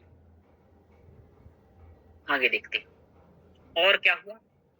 अनुच्छेद 74(1) में संशोधन कर राष्ट्रपति को शक्ति दी गई कि मंत्री परिषद द्वारा दी गई सलाह को पुनर्विचार के लिए एक बार लौटा सकता है। जो बात हम कह रहे थे ना अभी कि एक बार लौटा सकता है, परंतु उसके बाद इस सलाह को मानने के लिए राष्ट्रपति बाध्य होगा। तो एक बार लौटाने का मौका दे दिया गया, ध्यान रखो।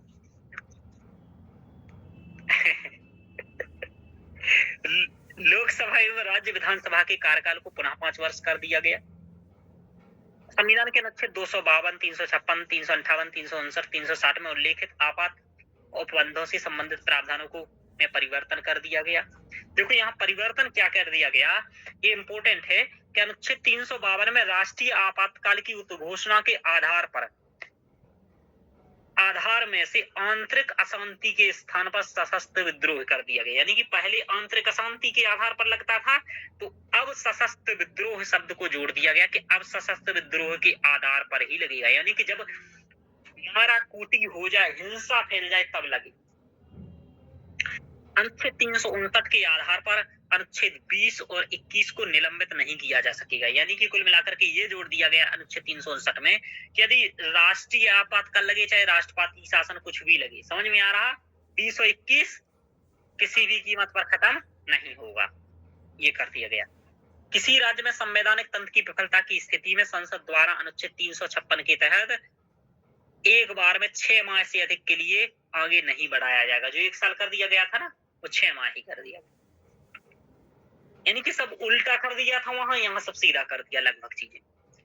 अनुच्छेद 352 के अंतर्गत घोषित राष्ट्रीय आपातकाल को न्यायिक समीक्षा के दायरे में लाया गया, जिससे 38वें संविधान संशोधन के माध्यम से न्यायिक समीक्षा के दायरे से बाहर कर दिया गया था। तो कुल मिलाकर के वही सब कर दिया गया जो पहले बिगाड़ दिया गया था। समझ पा रहे हो? ऐसा भी क्वेश्चन बन सकता है ना? वैसे ये बनाएंगे नहीं तो मैं होता तो बना देता था कि जैसे 42वें संविधान संशोधन के माध्यम से संविधान को उलट दिया गया और 44 के माध्यम से फिर से पलट दिया गया।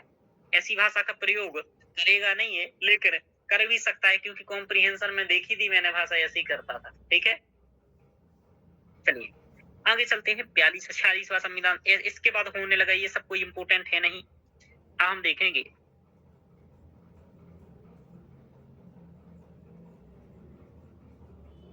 चलिए आगे पढ़ेंगे संविधान जो इम्पोर्टेंट होगा।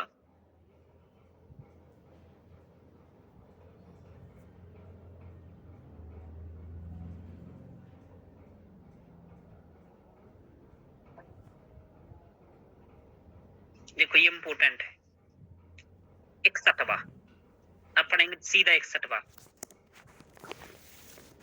चलिए इसमें क्या है, इस संविधान संशोधन द्वारा अनुच्छेद 326 में संशोधन किया गया। इस संशोधन द्वारा मतदान के लिए न्यूनतम आयु को 21 वर्ष से घटा करके 18 वर्ष कर दिया गया। तो ये इंपोर्टेंट है, प्रीलिम्स में पूछा जाएगा। ठीक है, कि किस संविधान संशोधन के माध्यम से आयु को घटा करके 21 वर्ष से 18 वर्ष कर दिया गया। तो ये कर दिया गया, पूछा गया है ना? हाँ ये पूछा जाएगा, तो इम्पोर्टेंट है, वही पढ़ा रहा हूँ जो ये इम्पोर्टेंट है। चलिए तो 21 वर्ष से 18 वर्ष कर दिया गया, वो आज 18 वर्ष ही है। चलिए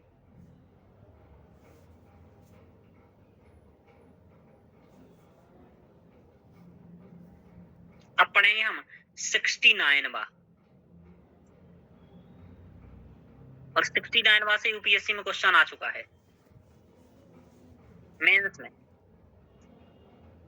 चलिए देखो 61 संविधान संशोधन अधिनियम, ये किससे संबंधित है मैं आपको बताऊं। संघ राज्य क्षेत्र दिल्ली को विशेष राज्य का दर्जा, देते हुए राष्ट्रीय राजधानी क्षेत्र दिल्ली बनाया गया। और इस संविधान संशोधन के द्वारा संविधान में 2 नए अनुच्छेद जोड़ दिए गए। अनुच्छेद 239 ए और अनुच्छेद 239 बी जोड़े गए। इस संशोधन द्वारा दिल्ली के लिए 70 सदस्यीय विधानसभा एवं 7 सदस्यीय मंत्री परिषद का प्रावधान किया। समझ में आ रहा? कुल मिलाकर के इसमें इसके बाद राष्ट्रीय राज्य क्षेत्र दिल्ली को एक विशेष दर्जा दे दिया गया और इसे राष्ट्रीय राजधानी क्षेत्र दिल्ली कर दिया गया उसे। ठीक है। इसके बाद यहाँ विधानसभा बनाई गई और 70 सीटें की गई। विधान परिषद बना दी गई, 60 सीटें कर दी गई। ये यही पूछा गया था यूपीएससी में क्वेश्चन में। आपको बता दूं, क्वेश्चन सुनना है, सुन लीजिए।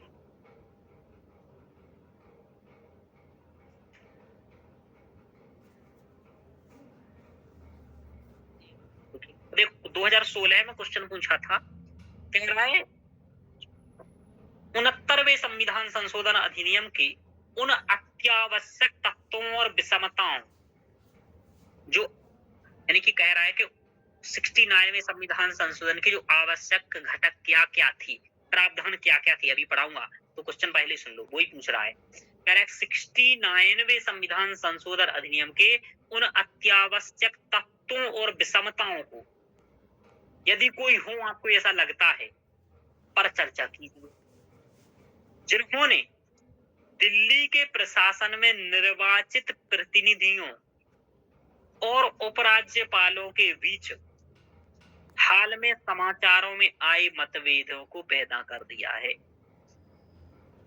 क्या आपके विचार में इससे भारतीय परिसंघीय राजनीति के प्रकार्यण में, यानी कि कार्यों में, यानी कि फंक्शन में, फंक्शनिंग को प्रकार्यण कहा जाता है, एक नई प्रवृत्ति का उदय हुआ है, एक नया प्रवृत्ति उभर करके आई है। कुल मिलाकर के ये पूछ रहा है कि 69वें संविधान संशोधन में ऐसे कौन सी दिक्कतें थी जिन्होंने इस लड़ाई को आज तक जन्म दिया है। समझ में आ रहा? तो पहले तो ये बताओ कि वो कौन से कारण हैं जिनके कारण आज तक लड़ाई चल रही है, और हमारी जो परिसंघीय व्यवस्था है उसमें एक अलग ही प्रवृत्ति राजनीति उभर करके आ गई। समझ में आ रहा? जी सर। अब देखो कि 2016 में क्वेश्चन पूछा गया। अब कोई पहले के संविधान संशोधन एक बार नहीं पढ़ेगा तो क्या करेगा? अब जैसे आपसे पूछ रहे 42वें संविधान संशोधन ने संविधान को एक नया आकार दे, संवैधानिक भारतीय संवैधानिक व्यवस्था को ब्रिटेन की संवैधानिक व्यवस्था के समकक्ष ला दिया। क्या आपको लगता है? टिप्पणी कीजिए। कैसे कर दिया था? क्योंकि 42वां संविधान संशोधन में सब कुछ प्रावधान देख लो तो ऐसे लगते है कि संसदीय सर्वोच्चता हो। लग रहा था कि नहीं लग रहा था? क्यों शिल्पा जी, रोशनी जी? जी सर।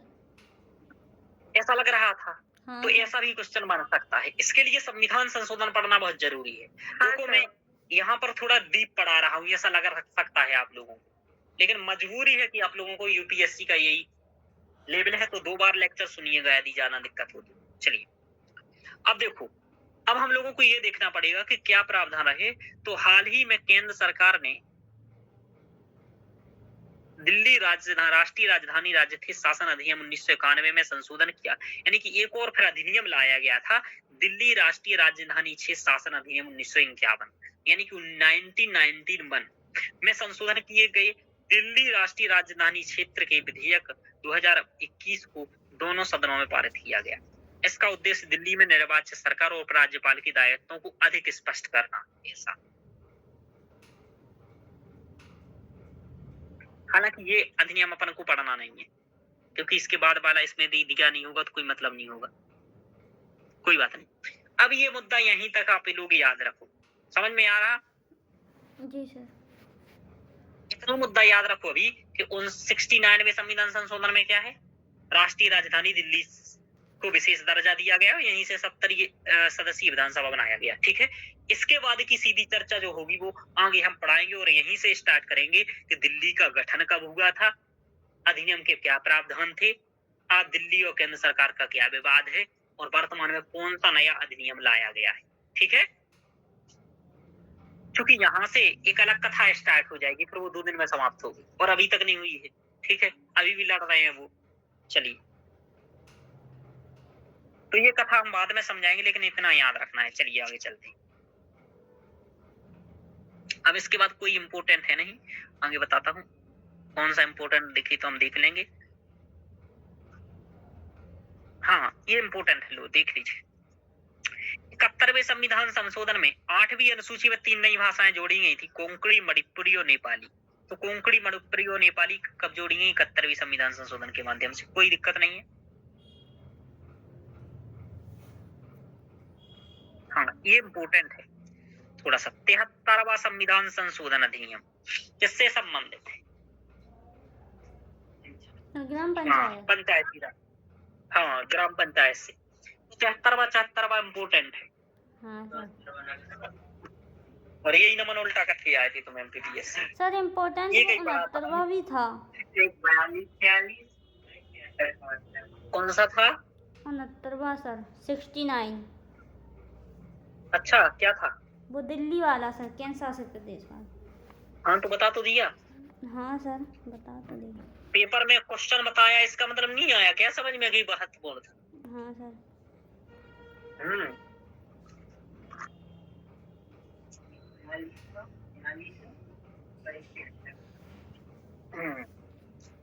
देखो, क्वेश्चन इन जो मैं पढ़ा रहा हूँ इनसे तो क्वेश्चन आते ही आते हैं। तो मैं पढ़ाता ही वही हूँ जो क्वेश्चन आएगा। चलिए, मैं इसलिए पढ़ा रहा हूँ कि ये वीडियो मैं भी एक बार देख लिया करूंगा तो खत्म हो जाएगा सब कुछ। चलिए कि 72वां संविधान संशोधन में क्या देख लीजिए। यहाँ 73वें में क्या क्या होगा तो देख लीजिए। यहाँ देखो 3-4 बातें की गई कि संविधान में भाग 9 जोड़ा गया। क्या जोड़ा गया? भाग 9 और अनुच्छेद 243, ठीक है, एवं 11वीं अनुसूची को शामिल किया गया, जिसमें पंचायतों से संबंधित प्रावधान किए गए और त्रिस्तरीय व्यवस्था को अपनाया गया, ग्राम, मध्यवर्ती और जिला। इसे हम पंचायती राज व्यवस्था कहते हैं। यानी कि पंचायती राज व्यवस्था का आरंभ किस संविधान संशोधन से हुआ? सुप्रिया बोलो।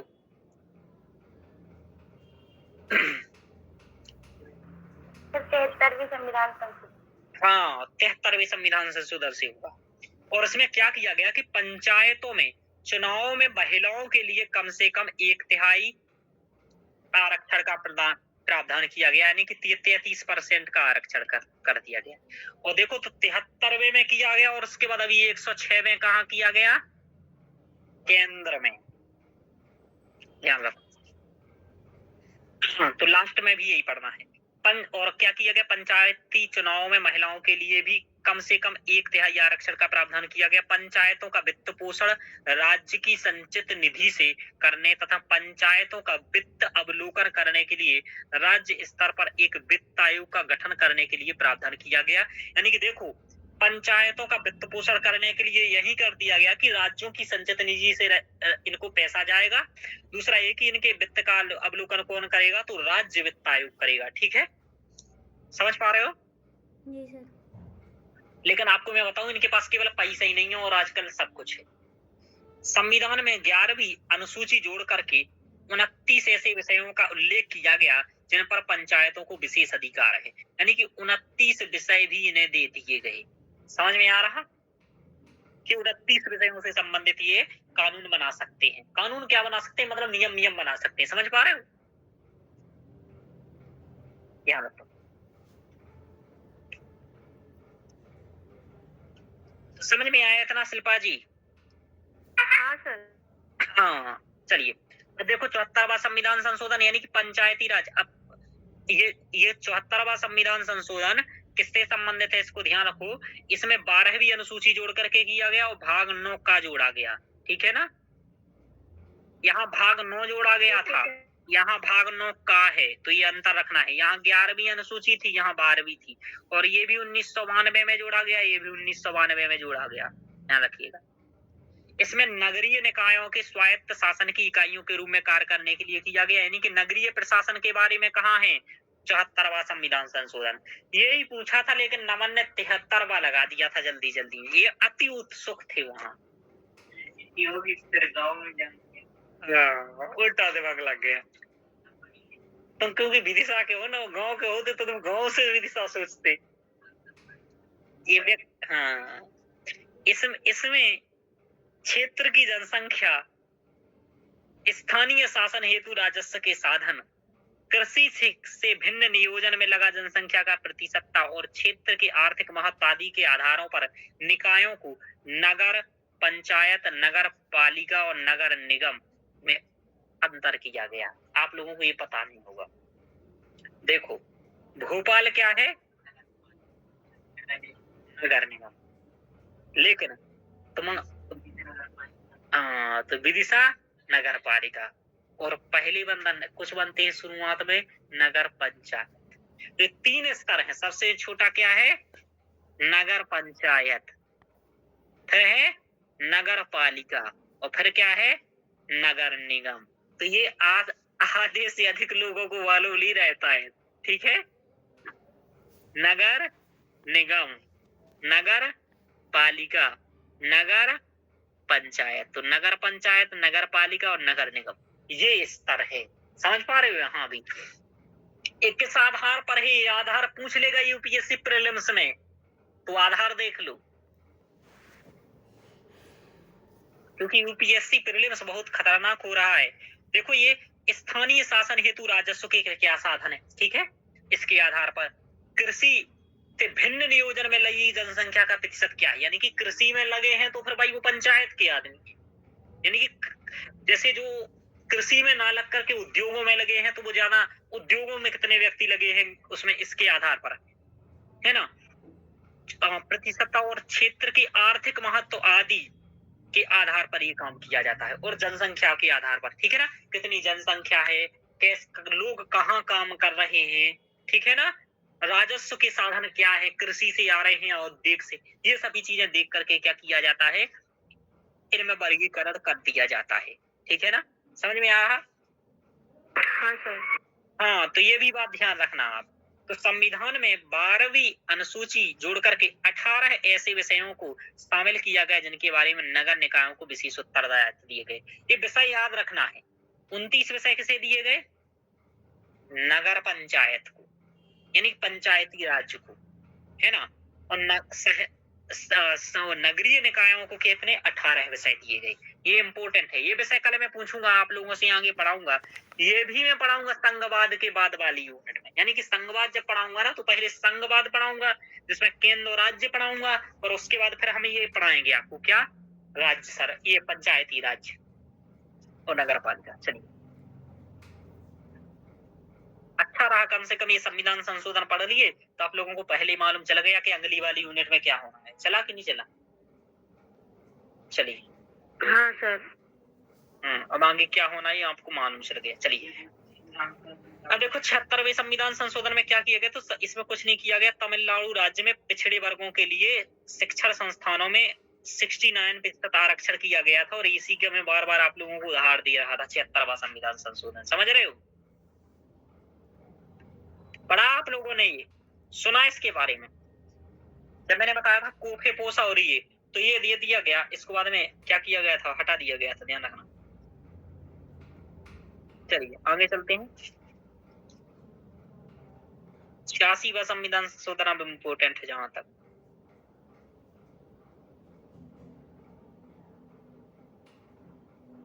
चलिए,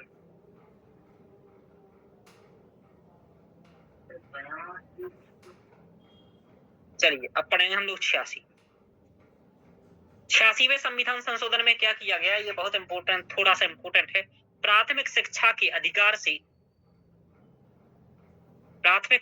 अधिकार से संबंधित इसमें संशोधन किया गया था। इसमें अनुच्छेद 21 का को जोड़ा गया, जिसमें किया गया कि 6 से 14 वर्ष की आयु के सभी बच्चों के लिए निःशुल्क एवं अनिवार्य शिक्षा का प्रावधान किया गया। बार बार पूछा जाता है। अनुच्छेद 45 को बदल करके 6 वर्ष से कम उम्र के सभी बच्चों की देखभाल एवं शिक्षा के प्रयास का उत्तरदायित्व सौंपा गया। देखो, पहले जो 21 का में जोड़ दिया गया, ये व्यवस्था पहले 45 में थी। अब 45 में ये हटा दी गई 46वें संविधान संशोधन द्वारा, और 21वें में उसे मौलिक अधिकार बना दिया गया। और जो 45वें में था उसमें ये कर दिया गया कि अब तुम क्या करोगे, 6 वर्ष से कम बच्चों के लिए प्रयास करोगे। ठीक है, समझ में आ रहा? अब बात आप लोगों को ये कंफ्यूजन हो रहा होगा कि इसमें से इसमें क्यों जोड़ दिया गया, यहीं जोड़ा था तो यहाँ जोड़ने की क्या जरूरत थी? तो शिल्पा जी इसका उत्तर दे पाओगे आप? शिल्पा जी इसका उत्तर दे पाओगे क्या आप? क्या कि जब सर? 45 में जोड़ा था तो 21 में क्यों जोड़ा गया?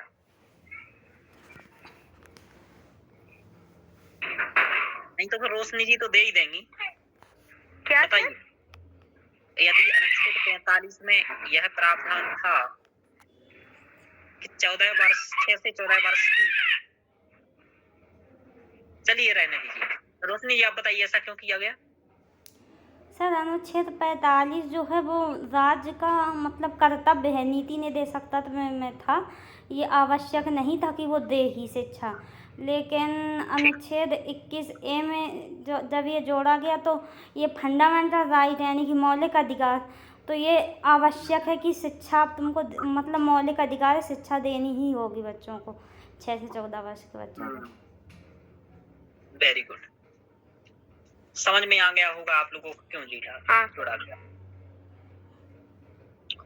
देखो इसमें अनुच्छेद 51 का को संविधान में शामिल कर माता पिता तथा संरक्षकों को यह कर्तव्य सौंपा गया कि वे 6 से 14 वर्ष के बच्चों के लिए एवं संरक्षितों को शिक्षा की सुविधा उपलब्ध कराएं। जो कितना अच्छा जोड़ा गया, माता शत्रु पिता वैरी इन बालो न पाठितः। देखो वो माता शत्रु है और पिता वैरी है, यानी कि दुश्मन है जो बच्चे को नहीं पढ़ाते। एन बालो न पाठितः शोभते सभा मध्य हंस मध्य वको यथा। ये बात आप लोगों ने पढ़ी होगी, यानी कि बच्चों को पढ़ाना चाहिए। ठीक है, तो खूब पैसा जोड़ो, खूब पढ़ाओ। चलिए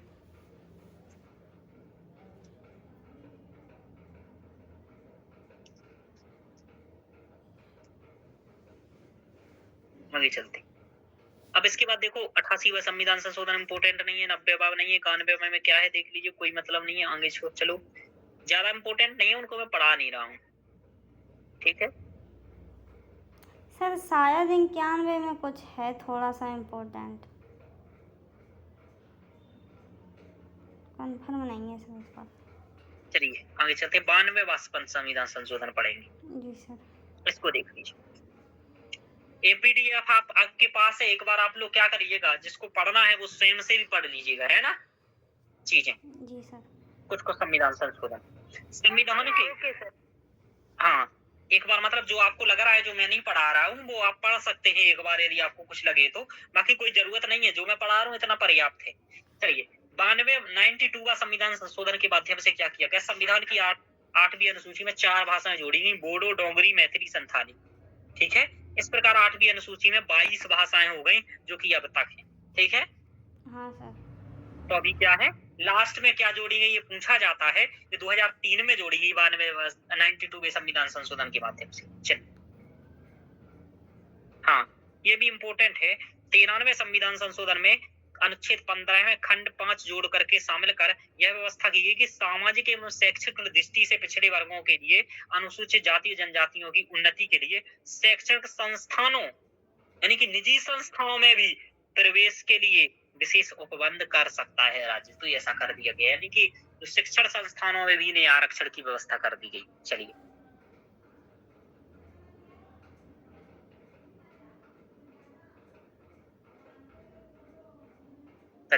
तो देखो ये छत्तीसगढ़ झारखंड, चलिए आगे 95वां इसमें हो गया।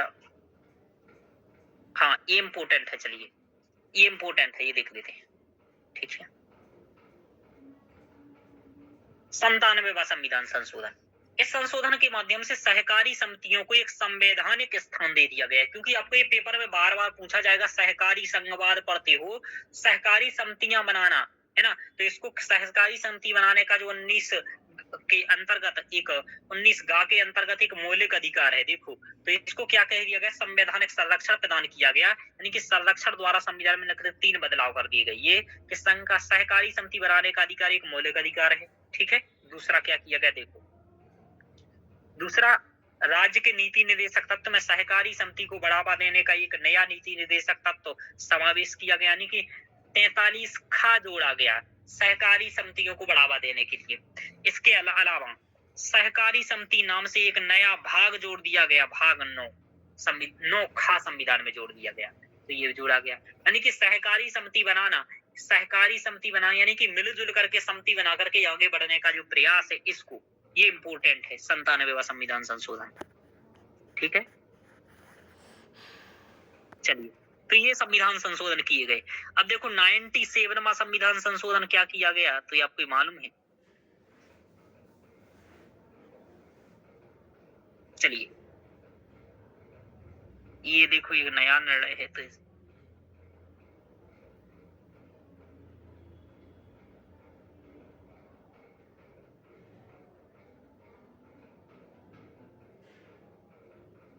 चलिए अब हम लोग देखेंगे 99वां संविधान संशोधन।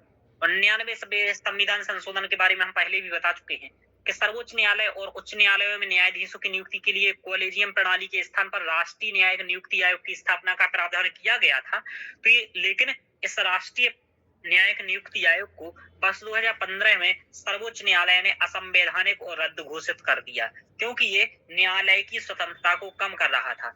परिणाम स्वरूप पूर्व में चली आ रही कॉलेजियम प्रणाली आज लागू है। तो ये मालूम है आपको 99वां संविधान संशोधन, बोलो। हाँ सर। आगे चला जाए, चलिए, ये भी हम लोगों ने पढ़ लिया। अब हम लोगों को 100वां संविधान संशोधन देखना है। अब ये याद रखना है पेपर के लिए, यहाँ से आपको एक एक संविधान संशोधन कि किसमें क्या था। जैसे कि 99वें संविधान संशोधन में राष्ट्रीय न्यायिक नियुक्ति आयोग था, ये रखना है। 100वें संविधान संशोधन में भारत बांग्लादेश के मध्य भूमि सीमा समझौता था। इसमें क्या हुआ कि कुछ भूमि के क्षेत्र हम लोगों ने बांग्लादेश को दे दिए और बांग्लादेश के कुछ भूमि क्षेत्र हम लोगों ने ले लिए। तो ये वाला समझौता इसमें था। समझ में आया है कि नहीं आया? इस उद्देश्य के लिए संशोधित किया गया कि 4 राज्यों असम, पश्चिम बंगाल, मेघालय, त्रिपुरा के भूभागों से संबंधित संविधान की पहली अनुसूची के प्रावधान को संशोधित किया गया। चलिए आगे चलते हैं। अब देखो 101वां संविधान संशोधन बार बार क्वेश्चन आया है, यहाँ तक कि 2023 में क्वेश्चन आया है।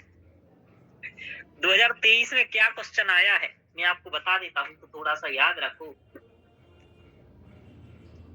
क्वेश्चन ये बना है 2000, यानी कि 2 बार क्वेश्चन आया है। एक तो आया है 2016 में, नहीं 2017 में, और एक आया 2023 में। तो 17 में तो इसलिए आया क्योंकि जीएसटी से संबंधित था, उस समय जीएसटी आया था, ठीक है। और 23 में इसलिए आया क्योंकि ये करेंट में बना रहा 5वां साल, ठीक है। और ये बहुत महत्वपूर्ण था। बहुत महत्वपूर्ण इसलिए था कि कर प्रणाली में सुधार था, और ये कर था, ये कर राज्यों का और केंद्र का कर था, और उस कर का बंटवारा होना था। यानी कि केंद्र राज्य संबंधों को प्रभावित करने में इसकी अत्यंत महत्वपूर्ण भूमिका थी।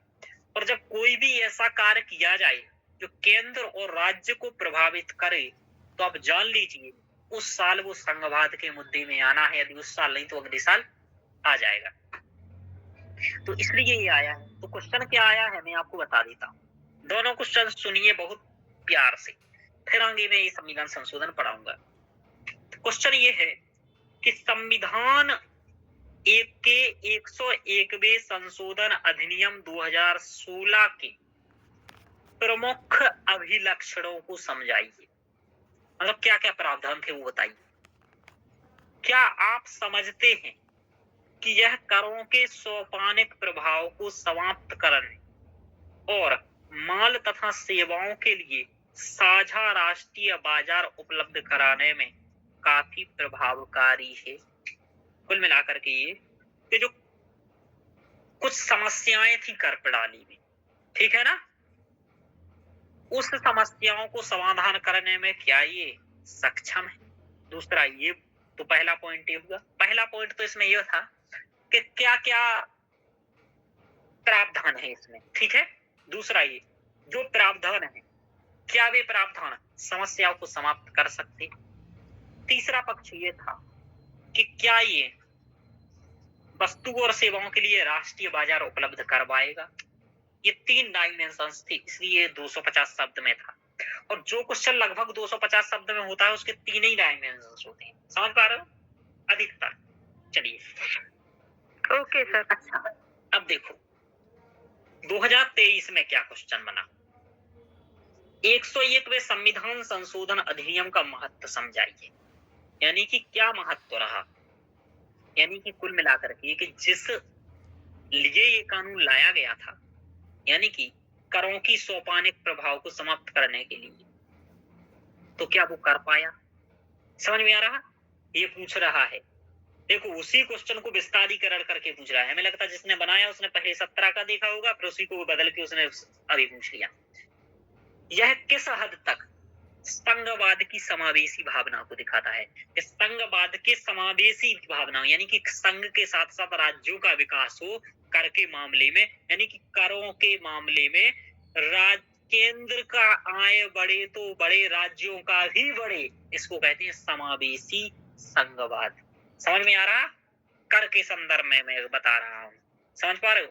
कर के संदर्भ में भैया ऐसा नहीं कि भैया जीएसटी के सुधार से केंद्र का पैसा तो बढ़ गया लेकिन राज्य भीख मांग रहे हैं कटोरा लेकर के, ऐसा तो नहीं हुआ। तो यानी कि संघवाद की समावेशी भावना को दर्शाता है ये क्वेश्चन। ये 2 क्वेश्चन में यहाँ पढ़ाऊंगा नहीं अभी आपको, बस क्वेश्चन सुना दिए कि आगे में पढ़ाऊं तो आपको याद रहे, ठीक है। चलिए अब देखो ये संविधान संशोधन थोड़ा सा बता देता हूँ। इस संविधान संशोधन ने वस्तु और सेवा कर शासन की शुरुआत का मार्ग प्रशस्त किया। वस्तु और सेवा कर केंद्र और राज्य सरकार द्वारा लगाए जा रहे अप्रत्यक्ष करों की जगह लेगा।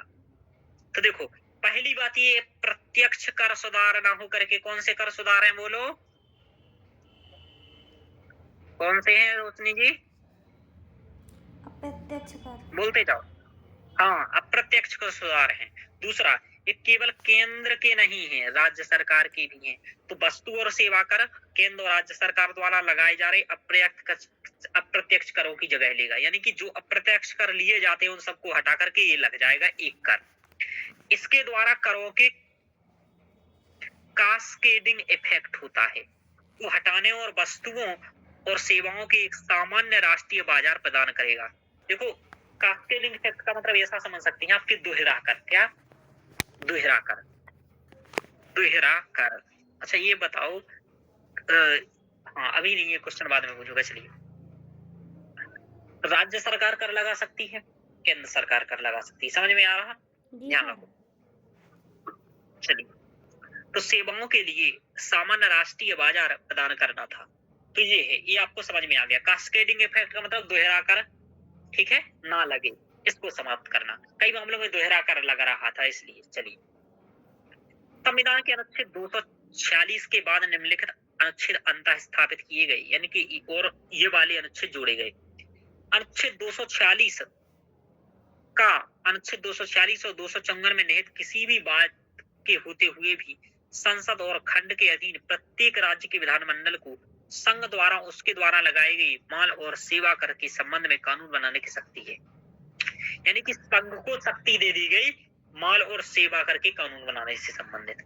ऐसा राज्य संसद को माल और सेवा कर के संबंध में कानून बनाने की विशेष शक्ति है जहां माल या सेवाओं की आपूर्ति या दोनों अंतरराज्यीय व्यापार या वाणिज्य के दौरान होती है। कुल मिलाकर के कि जहां अंतरराज्यीय व्यापार की बात हो रही है तो वहां पर माल और सेवाओं से संबंधित कर कौन लगा सकता है बोलो? केंद्र सरकार लगा सकती है, उसके लिए कानून बना सकती है। तो ये वाला प्रावधान किया गया। ये प्रावधान समझ में आया रोशनी जी? जी सर। कि जहां भी अंतरराज्यीय प्रावधान व्यापार से संबंधित बात हो वहां कौन कर लगाएगा? केंद्र सरकार। यही पूछ रहा था उसमें। क्या पूछ रहा था? कि संविधान 101वें संविधान संशोधन के प्रमुख अभिलक्षणों को समझाइए। तो अभिलक्षण यही है इसमें विस्तृत रूप से पढ़ेंगे। हाँ, अभी तो संविधान के अनुच्छेद 200 हाँ संविधान के अनुच्छेद 248 खंड 1 में संसद शब्द के स्थान पर शब्द, अंक और अक्षर अनुच्छेद 246 के अधीन संसद को प्रतिस्थापित किया गया, यानी कि नई चीजें जोड़ दी गई। संविधान के अनुच्छेद 49 में ठीक है संबंध में शब्दों को अनुच्छेद के तहत जोड़ दिया गया। कुल मिलाकर के चलिए, संविधान के अनुच्छेद स्पष्टीकरण के हिसाब से नहीं दिया,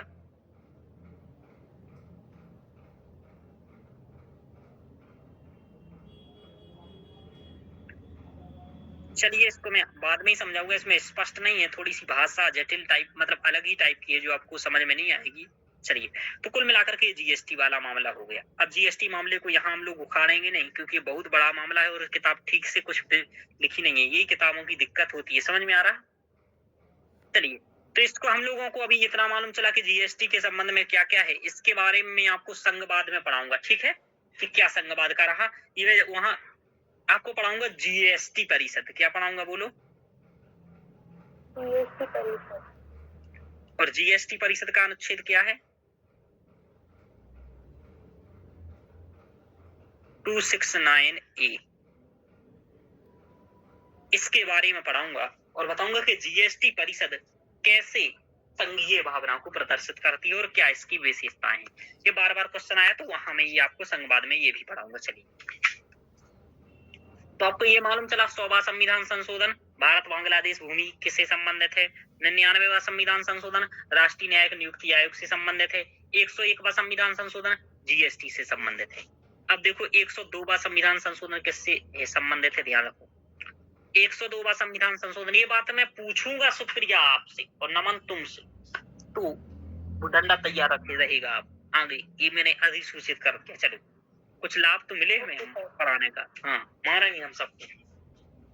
चलो, 102वें संविधान संशोधन अधिनियम 2018 है, ये 2018 में किया गया था। इसमें राष्ट्रीय पिछड़ा वर्ग आयोग को संवैधानिक दर्जा दे दिया गया था। तो ये आप लोगों को मालूम है, मैंने बता दिया था पहले। जो 1993 में संसद के एक अधिनियम के द्वारा बनाया गया था, तो पहले ये वैधानिक था तो इसे संवैधानिक बना दिया गया, ठीक है। यानी कि पहले स्टैट्यूटरी था तो क्या बना दिया गया, कॉन्स्टिट्यूशनल। चलिए देखो, तो इसमें कुछ नहीं है, बस वही बातें हैं, आगे पढ़ाएंगे इसको। राज्य संघ क्षेत्रों में सामाजिक शैक्षिक रूप से पिछड़े वर्गों को निर्देशित करने के लिए राष्ट्रपति को अधिकार दिया गया। चलिए आगे देखते हैं। 103वें संविधान संशोधन को 2019 में किया गया और इस संविधान संशोधन द्वारा अनुच्छेद 15 और 16 में संशोधन किया गया और इसमें आर्थिक रूप से कमजोर वर्गों की उन्नति के लिए 10% आरक्षण का प्रावधान किया गया, जिसे आप EWS के नाम से कहते हैं, ठीक है। इसमें क्या है, राज्य को निजी शिक्षण संस्थानों सहित, तो देखो आपको निजी शिक्षण संस्थानों में भी ये मिलेगा, सहित शैक्षणिक संस्थानों में प्रवेश के लिए इसके तहत 10% आरक्षण का प्रावधान करने की अनुमति दी गई, चाहे वह सहायता प्राप्त हो या राज्य द्वारा सहायता प्राप्त ना भी हो। अल्पसंख्यक शैक्षणिक संस्थानों की उपेक्षा करता है, यानी कि कुल मिलाकर अल्पसंख्यक में नहीं है। 10% तक का यह आरक्षण मौजूदा आरक्षण के अतिरिक्त है। समझ में आ रहा? यानी कि जो पहले आरक्षण था उसके अलावा ये है। राज्य को ऐसे वर्ग के पक्ष में 10% नियुक्ति या पदों के आरक्षण का प्रावधान करने की अनुमति दी गई।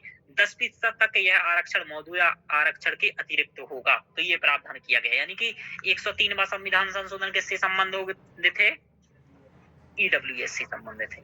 तो ये वाली बात याद रखना है, ये पूछ लेगा कि उपयुक्त निचार संविधान संशोधन पर विचार कीजिए, और 99 से लेकर के 106 तक के सब दे देगा, कहेगा उपयुक्त कितने सही है, तो उतने ही सही हो जाएंगे जितने याद नहीं होंगे आपके। चलिए, तो 104वें संविधान संशोधन 2020 में किया गया। इस संविधान संशोधन हेतु संसद को में 126वां संविधान संशोधन विधेयक लाया गया और इसमें क्या किया गया कि इसमें यह किया गया कि आरक्षण को 10 वर्ष के लिए बढ़ा करके 2030 तक कर दिया गया। समझ में आ रहा? यानी कि जो आरक्षण है, कौन सा आरक्षण, लोकसभा एवं विधानसभाओं में अनुसूचित जाति के जो आरक्षण था है, ये तुम्हारे वही आरक्षण की बात नहीं हो रहा। आरक्षण का मतलब अपना वाला, ऐसा नहीं है सिस्टम। आरक्षण का मतलब है कि लोकसभा और विधानसभाओं में जो आरक्षण है अनुसूचित जाति और जनजाति के लिए, उसको 2030 तक बढ़ाया गया। और जो आंग्ल भारतीय समुदाय थी, ठीक है, तो उसकी जो सीटें थी उनको समाप्त कर दिया गया था इसी के माध्यम से। ध्यान रखो, 25 जनवरी 2020 से समाप्त कर दिया गया लोकसभा एवं राज्य विधानसभाओं में। भारत में वर्तमान समय में आंग्ल भारतीयों की कुल संख्या 296 है, 296 बचे हैं केवल आंग्ल भारतीय। 300 उपरोक्त संशोधन अधिनियम 25 जनवरी 2020 से प्रभावी हुआ। 105वें संविधान संशोधन में क्या किया गया तो मैं आपको बता देता हूं। लोकसभा द्वारा 10 अगस्त 2021 को राज्यसभा ने 11 अगस्त को ये पारित करके हो गया विधेयक। राष्ट्रपति की अनुपस्थिति के बाद 105वां संविधान संशोधन लागू हुआ। इसमें क्या है कि सर्वोच्च न्यायालय के मराठा आरक्षण पर दिए गए निर्णय का प्रभाव समाप्त करके राज्य को अपने ओबीसी सूची बनाने की शक्ति बहाल कर दी गई, यानी कि राज्य अपनी ओबीसी सूची बना सकता है। ये वाला काम किया गया। चलिए फिर वो ये आरक्षण से संबंधित आगे बताते हैं। 106वां संविधान संशोधन, ये आपका लिखा है, ये करेंट का मुद्दा है। और ये देखो हाल ही में संसद ने संविधान में 106वें संविधान संशोधन अधिनियम 2023 को पारित किया है, ठीक है। और इसमें क्या किया गया है, इसका उद्देश्य लोकसभा, राज्य विधानसभाओं और राष्ट्रीय राजधानी क्षेत्र दिल्ली की विधानसभा में महिलाओं को 1/3 सीटों पर आरक्षण का प्रावधान कर दिया गया है। ध्यान रखो, समझ में आ रहा? हाँ सर। और यह 128वां संविधान संशोधन विधेयक था, तो 126वां संविधान संशोधन। इतना हम लोगों ने अभी अध्ययन किया है। समझ में आया? हाँ सर। चलिए इसको भी हम लोग पढ़ लेते हैं।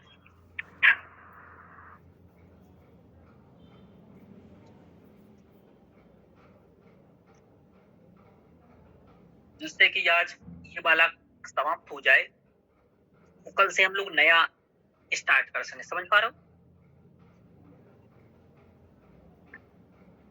हाँ, इससे संबंधित क्वेश्चन बन सकता है अगले इसी बार मेंस में या अगले बार मेंस में, ठीक है, चूंकि अभी तक इसके बाद मेंस हुआ नहीं है।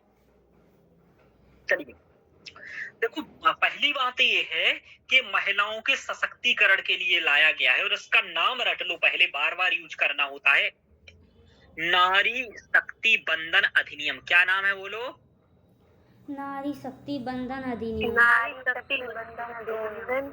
हाँ सुप्रिया, तो इसमें क्या किया गया है कि मान लो 100 सीटें हैं, 100 सीटों में से 33 सीटें महिलाओं के लिए आरक्षित होंगी संसद में। समझ में आ रहा? यानी कि लोकसभा में, ठीक है। चलिए आगे चलते हैं। तो इसका प्रावधान यहाँ कर दिया गया। तो देखो क्या लिखा है, इसको हम पढ़ेंगे और आगे समझा देंगे। हाल ही में संसद ने 106वें संविधान संशोधन 2023 को पारित किया। इसका उद्देश्य लोकसभा, राज्य की विधानसभाओं और राष्ट्रीय राजधानी क्षेत्र दिल्ली, तो सब जगह पर, समझ में आ रहा, लोकसभा, राज्य विधानसभा और राष्ट्रीय राजधानी क्षेत्र दिल्ली में महिलाओं को 1/3 सीटों पर आरक्षण प्रदान किया गया है, ठीक है। ध्यान रखो, इस अधिनियम के मुख्य प्रावधान क्या है, पूछे जा सकते हैं। चूंकि अभी जीएसटी के पूछे थे कि नहीं पूछे थे? हाँ सर। पूछे थे। जी सर। कहा था उसने कि संविधान के हाँ। 101वें संविधान संशोधन अधिनियम के प्रमुख अभिलक्षणों को समझाइए। तो ऐसा यहाँ भी बन जाएगा कि 106वें संविधान संशोधन के प्रमुख अभिलक्षणों को समझाइए। यह किस हद तक महिलाओं के सशक्तिकरण को बढ़ावा देने में सक्षम है। समझ में आ रहा? ऐसा कुछ भी बन जाएगा। चलिए, इस अधिनियम के निम्नलिखित अनुच्छेद में संशोधन किया गया, यानी कि अनुच्छेद 239 ए दिल्ली विधानसभा में महिलाओं के आरक्षण प्रावधान प्रदान करने के लिए अनुच्छेद ये इस संशोधन में कर दिया गया, यानी कि 239 ए जो अभी पढ़ा था उसमें संशोधन कर दिया गया। संविधान में निम्नलिखित नए अनुच्छेदों को जोड़ा गया। 330 ए जोड़ा गया, जिसमें लिखा गया कि लोकसभा में महिलाओं के लिए आरक्षण के प्रावधान हेतु संविधान में ये जोड़ा गया, यानी कि 330 ए जोड़ा गया। अनुच्छेद 330 के तहत लोकसभा में अनुसूचित जातियों एवं अनुसूचित जनजातियों के लिए आरक्षित कुल सीटों पर भी महिलाओं के लिए आरक्षण प्रदान किया का प्रावधान किया गया, यानी कि अनुसूचित जाति और अनुसूचित जनजाति के लिए भी आरक्षित कुल सीटों में महिलाओं के लिए प्रावधान किया गया। देखो, राज्य विधानसभाओं के में महिलाओं के लिए आरक्षण का प्रावधान किया गया 332 के तहत जोड़ करके। कुल मिलाकर के वही बात है जो एक ही बात है, समझ पा रहे हो? बस यहाँ अनुच्छेद अलग अलग हैं।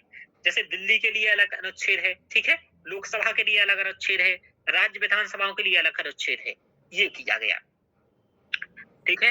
अनुच्छेद 334 में महिलाओं के लिए आरक्षण, इस अधिनियम को लागू करने के बाद पहली जनगणना आयोजित होगी, उसके आधार पर परिसीमन प्रक्रिया पूरी होने के बाद लागू होगा, यानी कि अभी लागू नहीं होगा। जब पहली जनगणना होगी अभी अधिनियम लागू होने के बाद, यानी कि अभी की जो जनगणना, ठीक है, नई वाली, उसके बाद जो जनसंख्या होगी उसी के आधार पर ऐसा होगा आरक्षण।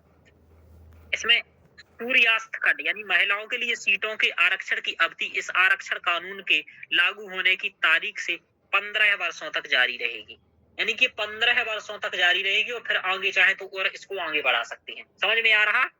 हाँ सर। समझ पा रहे हो? हाँ, क्योंकि आपसे प्रीलिम्स में ऐसा पूछ लेगा कि ये 20 वर्षों तक जारी रहेगी। समझ पा रहे हो? तो एकदम स्पष्ट रखिए। हाँ, ऐसा कुछ कर लेगा तो एकदम तथ्य याद रखो, पढ़ के रह जाओ। 15 वर्षों के लिए जारी रहेगा। हालांकि संसद कानून बनाकर के महिलाओं के लिए आरक्षण की अवधि को और आगे जारी रख सकती है, लेकिन 15 वर्ष की अवधि के लिए अभी बनाया गया है। महिलाओं के लिए आरक्षित सीटों का आवधिक रोटेशन प्रत्येक आगामी परिसीमन के बाद होगा, यानी कि जो जनसंख्या के आधार पर जो रहेगा, तो प्रत्येक बार जो परिसीमन आयोग बनेगा जनगणना के बाद, तो उसके आधार पर ये निश्चित होगा। ऐसी बात। इस अधिनियम में उपबंध मौजूदा विधानसभाओं और लोकसभाओं के विघटन तक किसी भी प्रतिनिधित्व को प्रभावित नहीं करेगा, यानी कि जो अभी मौजूदा विधानसभाएं और लोकसभाएं चल रही हैं, तो इसमें कोई दिक्कत नहीं करेगा ये अधिनियम। समझ पा रहे हो? जी सर। नहीं तो कुछ लोग कहे नहीं तो अभी बीच में करो, तो बीच में कहां से करो, ऐसा कुछ नहीं होगा। हाँ, अब क्वेश्चन, ये तो हम लोगों ने डाटा से संबंधित बातें देख लिया कि क्या क्या अनुच्छेद हैं, क्या कैसे हैं, ये इतना इम्पोर्टेंट ठीक है, लेकिन उससे ज्यादा इम्पोर्टेंट ये है, आप इंट्रोडक्शन में डायरेक्ट क्वेश्चन पूछे इससे संबंधित कुछ भी, तो आप डायरेक्ट लिख सकते हो कि हाल ही में संविधान संसद ने 106वीं संविधान संशोधन के माध्यम से लोकसभा, राज्य विधानसभा और राष्ट्रीय राजधानी से दिल्ली हेतु 1/3 सीटों का आरक्षण प्रदान किया है। ठीक है, बस यही इंट्रोडक्शन लिख करके आगे बढ़ सकते हैं आप। चलिए आगे। विधायिका में महिला आरक्षण की आवश्यकता क्यों है? अब क्वेश्चन ये आया कि विधायिका में महिलाओं के आरक्षण की आवश्यकता है क्यों? तो पहली बात ये कि विधायिका में महिलाओं का प्रतिनिधित्व तो बहुत कम है हमारे यहाँ, यानी कि वर्तमान में यदि संसद में कितने % महिलाएं हैं, तो आप देखो तो भारतीय संसद में महिलाओं की संख्या काफी कम है, 15% से भी कम है। कितना है बोलो? 15% से भी कम। तो क्योंकि महिलाएं आधी जनसंख्या का प्रतिनिधित्व कर सकती हैं, यानी कि 50 महिलाएं हैं तो 50 पुरुष हैं।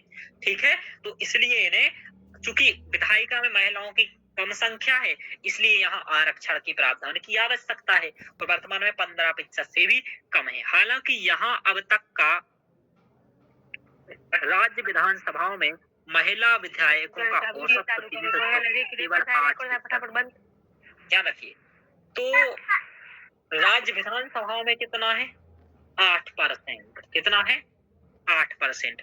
वही मिजोरम जैसे कुछ राज्यों में एक भी महिला विधायक नहीं है। तो ये देखो स्थिति, ये बहुत इंपॉर्टेंट है कि मतलब भारत में अभी कोई लोग कहेंगे कि महिलाओं की स्थिति बहुत बढ़िया है, तो ऐसा नहीं है। तो मिजोरम जैसे राज्य में एक भी महिला विधायक नहीं है, ऐसा कह रहे हैं। तो ये वाली जरूरत थी। अंतर संसदीय संघ के अनुसार भारत में निम्न सदन यानी कि लोकसभा में महिलाओं का प्रतिनिधित्व नेपाल, पाकिस्तान, श्रीलंका, बांग्लादेश जैसे पड़ोसी देशों से भी कम। समझ में आ रहा? यानी कि ये भी बात है कि नेपाल, पाकिस्तान, श्रीलंका, बांग्लादेश जैसों में भारत से ज्यादा है। चलिए आगे चलते। माना जाता है कि राजनीति महिलाओं का कम प्रतिनिधित्व विश्व आर्थिक मंच की ग्लोबल जेंडर गैप रिपोर्ट में भारत के खराब प्रदर्शन का एक मुख्य कारण है। ग्लोबल जेंडर गैप इंडेक्स में 2023 में भारत का 146वें देशों में 127वां स्थान था। कुल मिलाकर के ये बात आप समझो इससे कि महिलाओं का प्रतिनिधित्व तो अभी कम है। समझ पा रहे हो रोशनी जी? जी सर। देखो, कम प्रतिनिधित्व है